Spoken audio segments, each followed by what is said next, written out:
ਤਾਂ ਸੁਨੀਲ ਜਾਖੜ ਦੇ ਵੱਲੋਂ ਜ਼ਿਕਰ ਕੀਤਾ ਜਾ ਰਿਹਾ ਕਿ ਇਹ ਤਾਂ 2016 ਚ ਹੋ ਰਿਹਾ ਸੀ ਸਾਰਾ ਕੀ ਕੁਝ ਕਾਮਨ ਹੈ ਕਿਉਂਕਿ 2016 ਚ ਵੀ ਇਸ ਤਰ੍ਹਾਂ ਦੇ ਇਲਜ਼ਾਮ ਲੱਗੇ 2020 ਚ ਵੀ ਲੱਗ ਰਹੇ ਨੇ।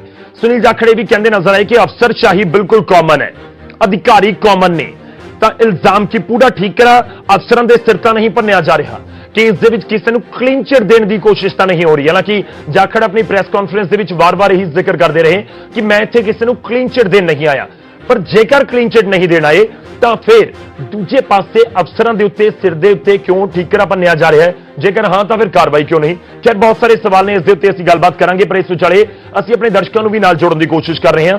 ਤਾਂ ਦੱਸ ਦਈਏ ਕਿ ਇਸ ਪੂਰੇ ਮਾਮਲੇ ਦੇ ਵਿੱਚ ਕੇਂਦਰ ਦੇ ਵੱਲੋਂ ਇਨਕੁਆਇਰੀ ਮਾਰਕ ਕੀਤੀ ਗਈ ਹੈ, 2 ਸੀਨੀਅਰ ਅਧਿਕਾਰੀ ਜਿਹੜੇ ਹੈਗੇ ਨੇ ਇਸ ਪੂਰੇ ਮਾਮਲੇ 'ਚ ਜਾਂਚ ਕਰ ਰਹੇ ਨੇ। ਤਾਂ ਉਧਰ ਪੰਜਾਬ ਸਰਕਾਰ ਦੇ ਵੱਲੋਂ ਵੀ ਇੱਕ ਪੈਨਲ ਬਣਾਇਆ ਗਿਆ 3 IAS ਅਫਸਰਾਂ ਦਾ, ਜੋ 3 ਦਿਨਾਂ ਦੇ ਵਿੱਚ ਆਪਣੀ ਰਿਪੋਰਟ ਸੌਂਪੇਗਾ। ਤੇ ਇਸ ਵਿਚਾਲੇ ਸਾਡੇ ਦਰਸ਼ਕਾਂ ਦੇ ਸਾਹਮਣੇ ਜੋ ਸਵਾਲ ਅਸੀਂ ਪੁੱਛ ਰਹੇ ਹਾਂ ਅੱਜ ਇਸ ਪੂਰੇ ਮੁੱਦੇ ਨੂੰ ਲੈ ਕੇ, ਕਥਿਤ ਸਕਾਲਰਸ਼ਿਪ ਘੁਟਾਲੇ ਨੂੰ ਲੈ ਕੇ, ਬਹੁਤ ਸਿੱਧਾ ਸਵਾਲ ਹੈ। ਕੇਂਦਰ ਜਾਂਚ ਕਰ ਰਹੀ ਹੈ ਤੇ ਸਟੇਟ ਗਵਰਨਮੈਂਟ ਕਹਿ ਰਹੀ ਹੈ ਕਿ ਅਸੀਂ ਵੀ ਜਾਂਚ ਕਰ ਰਹੇ ਹਾਂ। ਤੇ ਇਸ ਵਿਚਾਲੇ ਸਵਾਲ ਦਰਸ਼ਕਾਂ ਨੂੰ ਕਿ ਕਥਿਤ ਸਕਾਲਰਸ਼ਿਪ ਘੁਟਾਲੇ ਦੀ ਨਿਰਪੱਖ ਜਾਂਚ ਹੋ ਰਹੀ ਹੈ, ਕਿ ਕਥਿਤ ਸਕਾਲਰਸ਼ਿਪ ਘੁਟਾਲੇ ਦੀ ਨਿਰਪੱਖ ਜਾਂਚ ਹੋ ਰਹੀ ਹੈ, ਇਹ ਸਵਾਲ ਅਸੀਂ ਅੱਜ ਆਪਣੇ ਦਰਸ਼ਕਾਂ ਨੂੰ ਪੁੱਛ ਰਹੇ ਹਾਂ। ਸਵਾਲ ਤੁਹਾਡੀ ਦੀ ਸਕਰੀਨ ਤੇ, ਜੇਕਰ ਤੁਹਾਨੂੰ ਲੱਗਦਾ ਹੈ ਕਿ ਹਾਂ ਨਿਰਪੱਖ ਜਾਂਚ ਹੋ ਰਹੀ ਹੈ ਤਾਂ ਟਾਈਪ ਕਰੋ News18 ਸਪੇਸ ਦੇ ਕੇ PHH ਸਪੇਸ ਦੇ ਕੇ Y। ਜੇਕਰ ਤੁਹਾਨੂੰ ਲੱਗਦਾ ਹੈ ਕਿ ਨਹੀਂ ਨਿਰਪੱਖ ਜਾਂਚ ਨਹੀਂ ਹੋ ਰਹੀ, ਕਿਉਂਕਿ ਅਕਾਲੀ ਦਲ ਕਹਿ ਰਿਹਾ CBI ਤੋਂ ਜਾਂਚ ਕਰਵਾਓ, ਅਕਾਲੀ ਦਲ ਕਹਿ ਰਿਹਾ ਕਿ ਇਸ ਪੂਰੇ ਮੁੱਦੇ ਉੱਤੇ ਤੁਸੀਂ ਜਾ ਕੇ ਜਾਂ ਤਾਂ CBI ਜਾਂ ਫਿਰ ਸਿਟਿੰਗ ਜੱਜ ਤੋਂ ਜਾਂਚ ਕਰਵਾਓ, ਇਸ ਤਰ੍ਹਾਂ ਦੀ ਉਹ ਮੰਗ ਆਮ ਆਦਮੀ ਪਾਰਟੀ ਵੱਲੋਂ ਵੀ ਕੀਤੀ ਜਾ ਰਹੀ ਹੈ, ਇਸ ਤਰ੍ਹਾਂ ਦੀ ਮੰਗ ਕਾਂਗਰਸ ਦੇ ਅੰਦਰੋਂ ਵੀ ਉੱਠ ਰਹੀ ਹੈ। ਤੇ ਅਸੀਂ ਆਪਣੇ ਦਰਸ਼ਕਾਂ ਤੋਂ ਵੀ ਸਵਾਲ ਦਾ ਜਵਾਬ ਲੈਣ ਦੀ ਕੋਸ਼ਿਸ਼ ਕਰ ਰਹੇ ਹਾਂ ਕਿ ਕਥਿਤ ਸਕਾਲਰਸ਼ਿਪ ਘੁਟਾਲੇ ਦੀ ਨਿਰਪੱਖ ਜਾਂਚ ਹੋ ਰਹੀ ਹੈ। ਜੇਕਰ ਤੁਹਾਨੂੰ ਲੱਗਦਾ ਹੈ ਕਿ ਹਾਂ ਨਿਰਪੱਖ ਜਾਂਚ ਹੋ ਰਹੀ ਹੈ, ਵੇਟ ਐਂਡ ਵਾਚ, ਸਭ ਕੁਝ ਤੱਕ ਸਾਹਮਣੇ ਆ ਜਾਣਗੇ, ਤਾਂ ਤੁਸੀਂ ਟਾਈਪ ਕਰੋ News18 ਸਪੇਸ ਦੇ ਕੇ PHH ਸਪੇਸ ਦੇ ਕੇ Y। ਜੇਕਰ ਤੁਹਾਨੂੰ ਲੱਗਦਾ ਹੈ ਕਿ ਨਹੀਂ ਨਿਰਪੱਖ ਜਾਂਚ ਨਹੀਂ ਹੋ ਰਹੀ, ਕਿਸੇ ਹੋਰ ਏਜੰਸੀ ਨੂੰ ਜਾਂਚ ਦੇਣ ਦੀ ਜ਼ਰੂਰਤ ਹੈ, ਤਾਂ ਤੁਸੀਂ ਟਾਈਪ ਕਰੋ News18 ਸਪੇਸ ਦੇ ਕੇ PHH ਸਪੇਸ ਦੇ ਕੇ N। ਇਸ ਨੂੰ ਭੇਜਣਾ ਹੈ 56677 ਉੱਤੇ। ਇਸ ਬੁਲੇਟਿਨ ਦੇ ਐਂਡ ਦੇ ਵਿੱਚ ਅਸੀਂ ਤੁਹਾਡੀ ਰਾਏ ਤੁਹਾਡੇ ਸਾਹਮਣੇ ਰੱਖਾਂਗੇ, ਤੁਸੀਂ ਪੂਰੇ ਬੁਲੇਟਿਨ ਦੇ ਦੌਰਾਨ ਆਪਣੀ ਰਾਏ ਸਾਡੇ ਤੱਕ ਪਹੁੰਚਾ ਸਕਦੇ ਹੋ SMS ਦੇ ਜ਼ਰੀਏ। ਤੇ ਕੁਝ ਸਵਾਲ ਵੀ ਨੇ ਜਿਹੜੇ News18 ਨੇ ਚੁੱਕੇ ਨੇ, ਉਹਨਾਂ ਦੇ ਉੱਤੇ ਵੀ ਗੱਲਬਾਤ ਦੀ ਕੋਸ਼ਿਸ਼ ਕਰਾਂਗੇ। ਪਰ ਜੋ ਮੈਂ ਸ਼ੁਰੂਆਤ ਦੇ ਵਿੱਚ ਕਿਹਾ ਸੀ ਕਿ ਅੱਜ ਦੀ ਇਸ ਚਰਚਾ ਦੇ ਵਿੱਚ ਅਸੀਂ ਜ਼ਿਕਰ ਕਰਾਂਗੇ ਕਿ ਪੰਜਾਬ ਦੇ ਵਿੱਚ ਜਿਹੜੇ ਗਰੀਬ ਵਿਦਿਆਰਥੀ ਨੇ, ਜਿਹੜੇ SC ਪਰਿਵਾਰਾਂ ਦੇ ਨਾਲ ਸੰਬੰਧਿਤ ਵਿਦਿਆਰਥੀ ਨੇ, ਕਿ ਉਹਨਾਂ ਦੇ ਹੱਕਾਂ ਦੇ ਉੱਤੇ ਡਾਕਾ ਮਾਰਿਆ ਗਿਆ, ਜੇਕਰ ਹਾਂ ਤਾਂ ਉਸ ਦਾ ਜ਼ਿੰਮੇਵਾਰ ਕੌਣ ਹੈ। ਮਹਿਮਾਨ ਸਾਡੇ ਨਾਲ ਜੁੜੇ ਨੇ, ਸਭ ਤੋਂ ਪਹਿਲਾਂ ਤੁਹਾਡਾ ਤਾਰਫ ਕਰਵਾ ਦਵਾਂ, ਸਾਡੇ ਨਾਲ ਕੁਲਦੀਪ ਵੈਦ ਜੀ ਜੁੜ ਰਹੇ ਨੇ, ਕਾਂਗਰਸ ਦੇ ਵਿਧਾਇਕ ਨੇ। ਵੈਦ ਸਾਹਿਬ ਬਹੁਤ ਬਹੁਤ ਸਵਾਗਤ ਹੈ। ਸਾਡੇ ਨਾਲ ਜੈ ਕਿਸ਼ਨ ਰੋੜੀ ਜੀ ਜੁੜ ਰਹੇ ਨੇ, ਆਮ ਆਦਮੀ ਪਾਰਟੀ ਦੇ ਵਿਧਾਇਕ ਨੇ। ਰੋੜੀ ਸਾਹਿਬ ਬਹੁਤ ਬਹੁਤ ਸਵਾਗਤ ਹੈ। ਇਸ ਦੇ ਨਾਲ ਹੀ ਸਾਡੇ ਨਾਲ ਮਦਨ ਮੋਹਨ ਮਿੱਤਲ ਜੀ ਜੁੜਨਗੇ, ਸਾਬਕਾ ਮੰਤਰੀ BJP ਦੇ, ਤੇ ਸਾਡੇ ਨਾਲ ਪਵਨ ਕੁਮਾਰ ਟੀਨੂ ਜੀ ਵੀ ਥੋੜੀ ਦੇਰ ਦੇ ਵਿੱਚ ਜੁੜਨਗੇ, ਵਿਧਾਇਕ ਨੇ ਸ਼੍ਰੋਮਣੀ ਅਕਾਲੀ ਦਲ ਦੇ। ਸ਼ੁਰੂਆਤ ਵੈਦ ਸਾਹਿਬ ਤੁਹਾਡੇ ਤੋਂ, ਡਾਕਾ ਵੱਜਿਆ ਕਿ ਨਹੀਂ ਵੱਜਿਆ? ਲੋਕ ਸਭ ਤੋਂ ਪਹਿਲਾਂ ਇਹੀ ਜਾਣਨਾ ਚਾਹੁੰਦੇ ਨੇ ਕਿ ਕਥਿਤ ਘੁਟਾਲਾ ਜੋ ਕਿਹਾ ਜਾ ਰਿਹਾ ਹੈ, ਇੱਕ ਕਥਿਤ ਵਰਡ ਹਟਾ ਦਈਏ, ਘੁਟਾਲਾ ਹੋਇਆ ਜਾਂ ਨਹੀਂ ਹੋਇਆ? ਸਰਕਾਰ ਦਾ ਇਸ ਦੇ ਉੱਤੇ ਕੀ ਸਟੈਂਡ ਹੈ ਵੈਦ ਸਾਹਿਬ? ਮੇਰੀ ਸਾਰੇ ਦਰਸ਼ਕਾਂ ਨੂੰ ਬਹੁਤ ਬਹੁਤ ਸਤਿ ਸ੍ਰੀ ਅਕਾਲ। ਤੁਸੀਂ ਹੁਣੇ ਥੋੜੀ ਦੇਰ ਪਹਿਲਾਂ ਸ਼੍ਰੀ ਸੁਨੀਲ ਜਾਖੜ ਜੀ ਜਿਹੜੇ ਸਾਡੇ ਪ੍ਰਧਾਨ ਨੇ ਕਾਂਗਰਸ ਕਮੇਟੀ ਦੇ ਪੰਜਾਬ ਦੇ, ਉਹਨਾਂ ਦੀ ਤੁਸੀਂ ਪ੍ਰੈਸ ਜਿਹੜੀ ਉਹਨਾਂ ਨੇ ਸਟੇਟਮੈਂਟ ਦਿੱਤੀ ਹੈ ਤੇ ਉਹਨਾਂ ਨੇ ਇੰਟਰਵਿਊ ਦਿੱਤੀ ਹੈ, ਉਹ ਵੀ ਸਾਰਿਆਂ ਨੇ ਸੁਣੀ ਹੈ। ਟੀਨੂ ਜੀ ਅਗਰ ਜੁੜ ਜਾਂਦੇ ਤਾਂ ਬਹੁਤ ਅੱਛਾ ਸੀ। ਟੀਨੂ ਜੀ ਨੇ ਇੱਕ ਬਹੁਤ ਹੀ ਵੱਡਾ ਬਿਆਨ ਦਿੱਤਾ ਸੀਗਾ 11 ਮਾਰਚ 2016 ਨੂੰ, ਉਹ ਵੀ ਤੁਸੀਂ ਆਪਣੇ ਚੈਨਲ ਤੋਂ ਦਿਖਾ ਰਹੇ ਹੋ। ਇਸੇ ਤਰ੍ਹਾਂ ਹੀ ਜਸਟਿਸ ਨਿਰਮਲ ਸਿੰਘ ਹੋਰਾਂ ਨੇ ਲਵਲੀ ਯੂਨੀਵਰਸਿਟੀ ਦੇ ਅੰਕੜੇ ਦੇ ਕੇ ਦੱਸਿਆ ਸੀਗਾ, ਇਹ ਮੈਂ ਤੁਹਾਨੂੰ 2016 ਦੀ ਗੱਲ ਦੱਸ ਰਿਹਾ ਜਦੋਂ ਸ਼੍ਰੋਮਣੀ ਅਕਾਲੀ ਦਲ ਤੇ BJP ਸਰਕਾਰ ਪਾਵਰ ਦੇ ਵਿੱਚ ਸੀ। ਇਸ ਤਰ੍ਹਾਂ ਹੀ ਮੈਂ ਧੰਨਵਾਦੀ ਹਾਂ ਸ਼੍ਰੀ ਮਦਨ ਮੋਹਨ ਮਿੱਤਲ ਜੀ, ਸਾਡੇ ਬੜੇ ਸਤਿਕਾਰਯੋਗ ਮਿਨਿਸਟਰ ਰਹੇ ਨੇ, ਇਹਨਾਂ ਨੇ ਵੀ ਵਿਧਾਨ ਸਭਾ ਦੇ ਵਿੱਚ ਐਗਜ਼ਾਮਪਲਾਂ ਦੇ ਕੇ ਦੱਸਿਆ ਸੀ ਕਿ 5925 ਸਟੂਡੈਂਟਸ ਨੇ ਜਿਹੜੇ, ਉਹਦੇ ਚੋਂ ਜਿਹੜੇ 201 ਸਟੂਡੈਂਟਸ ਨੇ ਉਹ ਫਰਜ਼ੀ ਪਾਏ ਗਏ ਨੇ। 18 ਕਰੋੜ 6 ਲੱਖ 144 ਰੁਪਏ ਦਾ ਇਹਨਾਂ ਨੇ ਘਪਲਾ ਆਪਣੀ ਸਰਕਾਰ ਦੇ ਵੇਲੇ ਕੱਢਿਆ ਸੀ।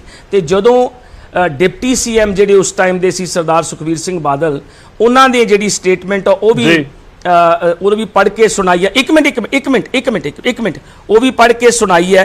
ਇਸੇ ਤਰ੍ਹਾਂ ਹੀ ਮੈਂ ਨਹੀਂ ਰੋਕ ਰਿਹਾ ਤੁਹਾਨੂੰ, ਮੇਰੀ ਇੱਕ ਸੈਕਿੰਡ।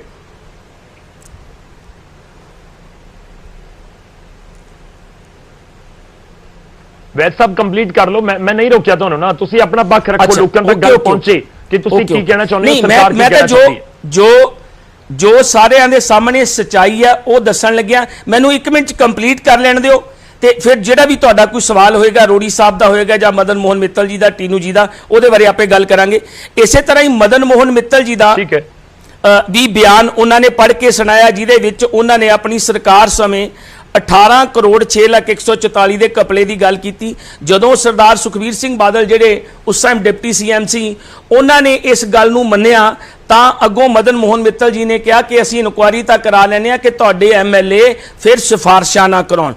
ਇਸੇ ਤਰ੍ਹਾਂ ਹੀ ਜਿਹੜਾ ਇਹ ਮਸਲਾ ਸੀ ਉਸ ਟਾਈਮ ਨਾ ਤਾਂ ਇਹ ਵਿਜੀਲੈਂਸ ਨੂੰ ਦਿੱਤਾ ਗਿਆ ਅਕਾਲੀ ਸਰਕਾਰ ਵੱਲੋਂ, ਅਕਾਲੀ ਤੇ ਬੀਜੇਪੀ ਸਰਕਾਰ ਵੱਲੋਂ, ਨਾ ਹੀ ਇਹ ਸੀਬੀਆਈ ਨੂੰ ਦਿੱਤਾ ਗਿਆ, ਜਦ ਕਿ ਡਿਪਟੀ ਚੀਫ ਮਿਨਿਸਟਰ ਮੌਕੇ ਦੇ ਉਸ ਸਮੇਂ ਦੇ ਉਹਨਾਂ ਨੇ ਕਿਹਾ ਸੀ ਕਿ ਇਹਦੀ ਇਨਕੁਆਇਰੀ ਹੋਣੀ ਚਾਹੀਦੀ ਹੈ। ਨਾ ਤਾਂ ਕੋਈ ਇਨਕੁਆਇਰੀ ਕਰਾਈ ਗਈ ਕਿਉਂਕਿ ਮਦਨ ਮੋਹਨ ਮਿੱਤਲ ਜੀ ਨੇ ਸਦਨ ਦੇ ਵਿੱਚ ਕਿਹਾ ਕਿ ਇਨਕੁਆਇਰੀ ਤਾਂ ਹੋ ਜਾਏਗੀ ਲੇਕਿਨ ਤੁਹਾਡੇ ਜਿਹੜੇ ਐਮਐਲਏ ਨੇ ਉਹ ਮੈਨੂੰ ਸਿਫਾਰਿਸ਼ ਨਾ ਕਰ। ਹੁਣ ਆਜੋ ਸਾਡੀ ਸਰਕਾਰ ਦੇ ਉੱਤੇ ਇਹ ਸਵਾਲ ਪੁੱਛਿਓ ਸ਼੍ਰੋਮਣੀ ਅਕਾਲੀ ਦਲ ਦੇ ਲੀਡਰਾਂ ਨੂੰ ਵੀ ਤੇ ਬੀਜੇਪੀ ਦੇ ਲੀਡਰਾਂ ਨੂੰ। ਨੰਬਰ 2, ਜਿੱਥੋਂ ਤੱਕ ਸਰਦਾਰ ਸਾਧੂ ਸਿੰਘ ਧਰਮਸੋਤ ਦੀ ਗੱਲ ਹੈ, 2017 ਤੋਂ ਬੀਜੇਪੀ ਸਰਕਾਰ ਜਿਹਨੂੰ ਐਂਟੀ ਦਲਿਤ ਐਂਟੀ ਇਕਨੋਮੀ ਕਿਹਾ ਜਾਂਦਾ ਹੈ, ਉਸ ਸਰਕਾਰ ਨੇ ਸਾਡੇ ਗਰੀਬ ਪਰਿਵਾਰਾਂ ਦੇ ਸ਼ਡਿਊਲਡ ਕਾਸਟ ਬੱਚਿਆਂ ਦਾ ਜਿਹੜਾ ਇਹ ਸਕਾਲਰਸ਼ਿਪ ਸੀ ਇਹ 2017 ਦੇ ਵਿੱਚ ਬੰਦ ਕਰ ਦਿੱਤਾ, ਜਦ ਕਿ 800 ਕਰੋੜ ਰੁਪਈਆ ਪੰਜਾਬ ਸਰਕਾਰ ਨੂੰ ਆਉਂਦਾ ਸੀ। ਸਾਡੇ ਦਲਿਤ ਭਰਾਵਾਂ ਜਿਹੜੇ ਸਾਡੇ ਬੱਚੇ ਮੈਟ੍ਰਿਕ ਤੋਂ ਬਾਅਦ ਪੜ੍ਹਨਾ ਹਾਇਰ ਸਟੱਡੀਜ਼ ਪਰ ਜਾਣਾ ਚਾਹੁੰਦੇ ਸੀਗੇ ਉਹ ਨਹੀਂ ਕਰ ਸਕੇ। ਪੰਜਾਬ ਗਵਰਨਮੈਂਟ ਇਹਦੇ ਬਾਰੇ ਵੀ ਸੋਚ ਰਹੀ ਹੈ। ਮੈਂ ਇੱਥੇ ਤੁਹਾਨੂੰ ਇਹ ਕਹਿਣਾ ਚਾਹੁੰਦਾ ਕਿ 2 ਇਨਕੁਆਇਰੀਆਂ, ਇਹ ਜਦੋਂ ਮਸਲਾ ਸਾਹਮਣੇ ਆਇਆ ਸਾਡੇ ਏਸੀਐਸ ਕਿਰਪਾ ਸ਼ੰਕਰ ਸਰੋਜੀ ਨੇ ਇਹ ਗੱਲ ਰੱਖੀ ਤੇ ਇਹ ਮਸਲਾ ਸਾਹਮਣੇ ਆਇਆ ਤਾਂ ਕੈਪਟਨ ਅਮਰਿੰਦਰ ਸਿੰਘ ਨੇ immediately chief secretary madam Vini Mahajan ਦੀ ਇਨਕੁਆਇਰੀ ਮਾਰਕ ਕੀਤੀ। ਅੱਛਾ, ਇਹ ਇਨਕੁਆਇਰੀ ਤਾਂ ਪੰਜਾਬ ਸਰਕਾਰ ਨੇ ਮਾਰਕ ਕੀਤੀ ਲੇਕਿਨ ਸੈਂਟਰ ਤੋਂ, ਜਦ ਕਿ ਅਸੀਂ ਉਸ ਇਨਕੁਆਇਰੀ ਨੂੰ ਇਹ ਨਹੀਂ ਕਹਿੰਦੇ ਵੀ ਉਹਨਾਂ ਨੇ ਕਿਉਂ ਕੀਤੀ, ਲੇਕਿਨ ਇਹ ਸੂਬੇ ਦੇ ਹੱਕਾਂ ਦੇ ਉੱਤੇ ਇੱਕ ਕਿਸਮ ਦਾ ਬੀਜੇਪੀ ਨੇ ਡਾਕਾ ਮਾਰਿਆ, ਲੇਕਿਨ ਦੇ ਆਰ ਵੈਲਕਮ ਕਿਉਂਕਿ ਕਰਪਸ਼ਨ ਇਜ਼ ਕਰਪਸ਼ਨ, ਚਾਹੇ 1 ਪੈਸੇ ਦੀ ਹੋਵੇ ਚਾਹੇ ਲੱਖ ਰੁਪਏ ਦੀ ਹੋਵੇ, ਉਹ ਵੀ ਇਨਕੁਆਇਰੀ ਕਰ ਲੈਣ। ਜਿਹੜਾ ਵੀ ਕੋਈ ਵੀ, ਸੁਨੀਲ ਜਾਖੜ ਜੀ ਨੇ ਵੀ ਕਿਹਾ ਤੇ ਕੈਪਟਨ ਅਮਰਿੰਦਰ ਸਿੰਘ ਨੇ ਵੀ ਕਿਹਾ ਕਿ ਜਿਹੜਾ ਵੀ ਕੋਈ ਇਹਦੇ ਵਿੱਚ, ਚਾਹੇ ਕੋਈ ਆਫੀਸਰ, ਚਾਹੇ ਸਾਡਾ ਕੋਈ ਐਮਐਲਏ, ਚਾਹੇ ਸਾਡਾ ਕੋਈ ਮੰਤਰੀ, ਜਿਹੜਾ ਵੀ ਇਹਦੇ ਵਿੱਚ ਕਲਪਰੇਟ ਪਾਇਆ ਗਿਆ ਉਹਦੇ ਖਿਲਾਫ ਸਖਤ ਐਕਸ਼ਨ ਲਿਆ ਜਾਊਗਾ। ਇਹਦੇ ਵਿੱਚ ਕੋਈ ਦੋ ਰਾਵਾਂ ਨਹੀਂ ਹੈ। ਸੋ ਮੈਂ ਬੇਨਤੀ ਕਰੂੰਗਾ ਕਿ ਮੈਂ ਦਰਸ਼ਕਾਂ ਨੂੰ ਦੱਸਣਾ ਚਾਹੁੰਦਾ ਕਿ ਇਹਦੀ ਅਗਲੇ ਹਫਤੇ ਇਹਦੀ ਇਨਕੁਆਇਰੀ ਕੰਪਲੀਟ ਹੋ ਜਾਣੀ ਹੈ। ਉਹ ਇਨਕੁਆਇਰੀ ਦੀ ਵੇਟ ਦੋਨਾਂ ਦੀ ਕਰ ਲੈਣੀ ਚਾਹੀਦੀ ਸੀ। ਬਹੁਤ ਕਲੀਅਰ ਗੱਲ ਦੱਸੋ ਨਾ ਸਰ, 39 ਕਰੋੜ ਰੁਪਏ ਦਾ ਰਿਕਾਰਡ ਨਹੀਂ ਹੈ। 39 ਕਰੋੜ ਦਾ ਜੋ ਜ਼ਿਕਰ ਹੋ ਰਿਹਾ, ਪਹਿਲਾਂ ਤਾਂ ਇਹੀ ਲੋਕਾਂ ਨੂੰ ਕਲੀਅਰ ਹੋਵੇ ਨਾ ਕਿ 39 ਕਰੋੜ ਦਾ ਨਹੀਂ ਹੈ ਕੋਈ ਵੇਰਵਾ ਕਿ 39 ਕਰੋੜ ਕਿੱਥੇ ਹੈ ਇਸ ਸਮੇਂ। ਤੁਸੀਂ ਇਸ ਦੇ ਉੱਤੇ ਇਸ ਦੇ ਨਾਲ ਇਤਫਾਕ ਰੱਖਦੇ ਹੋ ਜਾਂ ਨਹੀਂ? ਲੋਕ ਤਾਂ ਸਭ ਤੋਂ ਪਹਿਲਾਂ ਇਹੀ ਜਾਣਨਾ ਚਾਹੁੰਦੇ ਨੇ ਕਿ ਘੁਟਾਲਾ ਹੋਇਆ ਜਾਂ ਨਹੀਂ। ਗੌਰਵ ਸ਼ੁਕਲਾ ਜੀ ਦੇਖੋ ਇਸ ਤਰ੍ਹਾਂ ਆ, ਨਾ ਤਾਂ ਮੈਂ ਉਹ ਇਨਕੁਆਇਰੀ ਕਰ ਰਿਹਾ, ਨਾ ਗੌਰਵ ਸ਼ੁਕਲਾ ਜੀ ਇਨਕੁਆਇਰੀ ਕਰਨੇ, ਨਾ ਰੋੜੀ ਸਾਹਿਬ ਕਰ ਰਹੇ ਨੇ।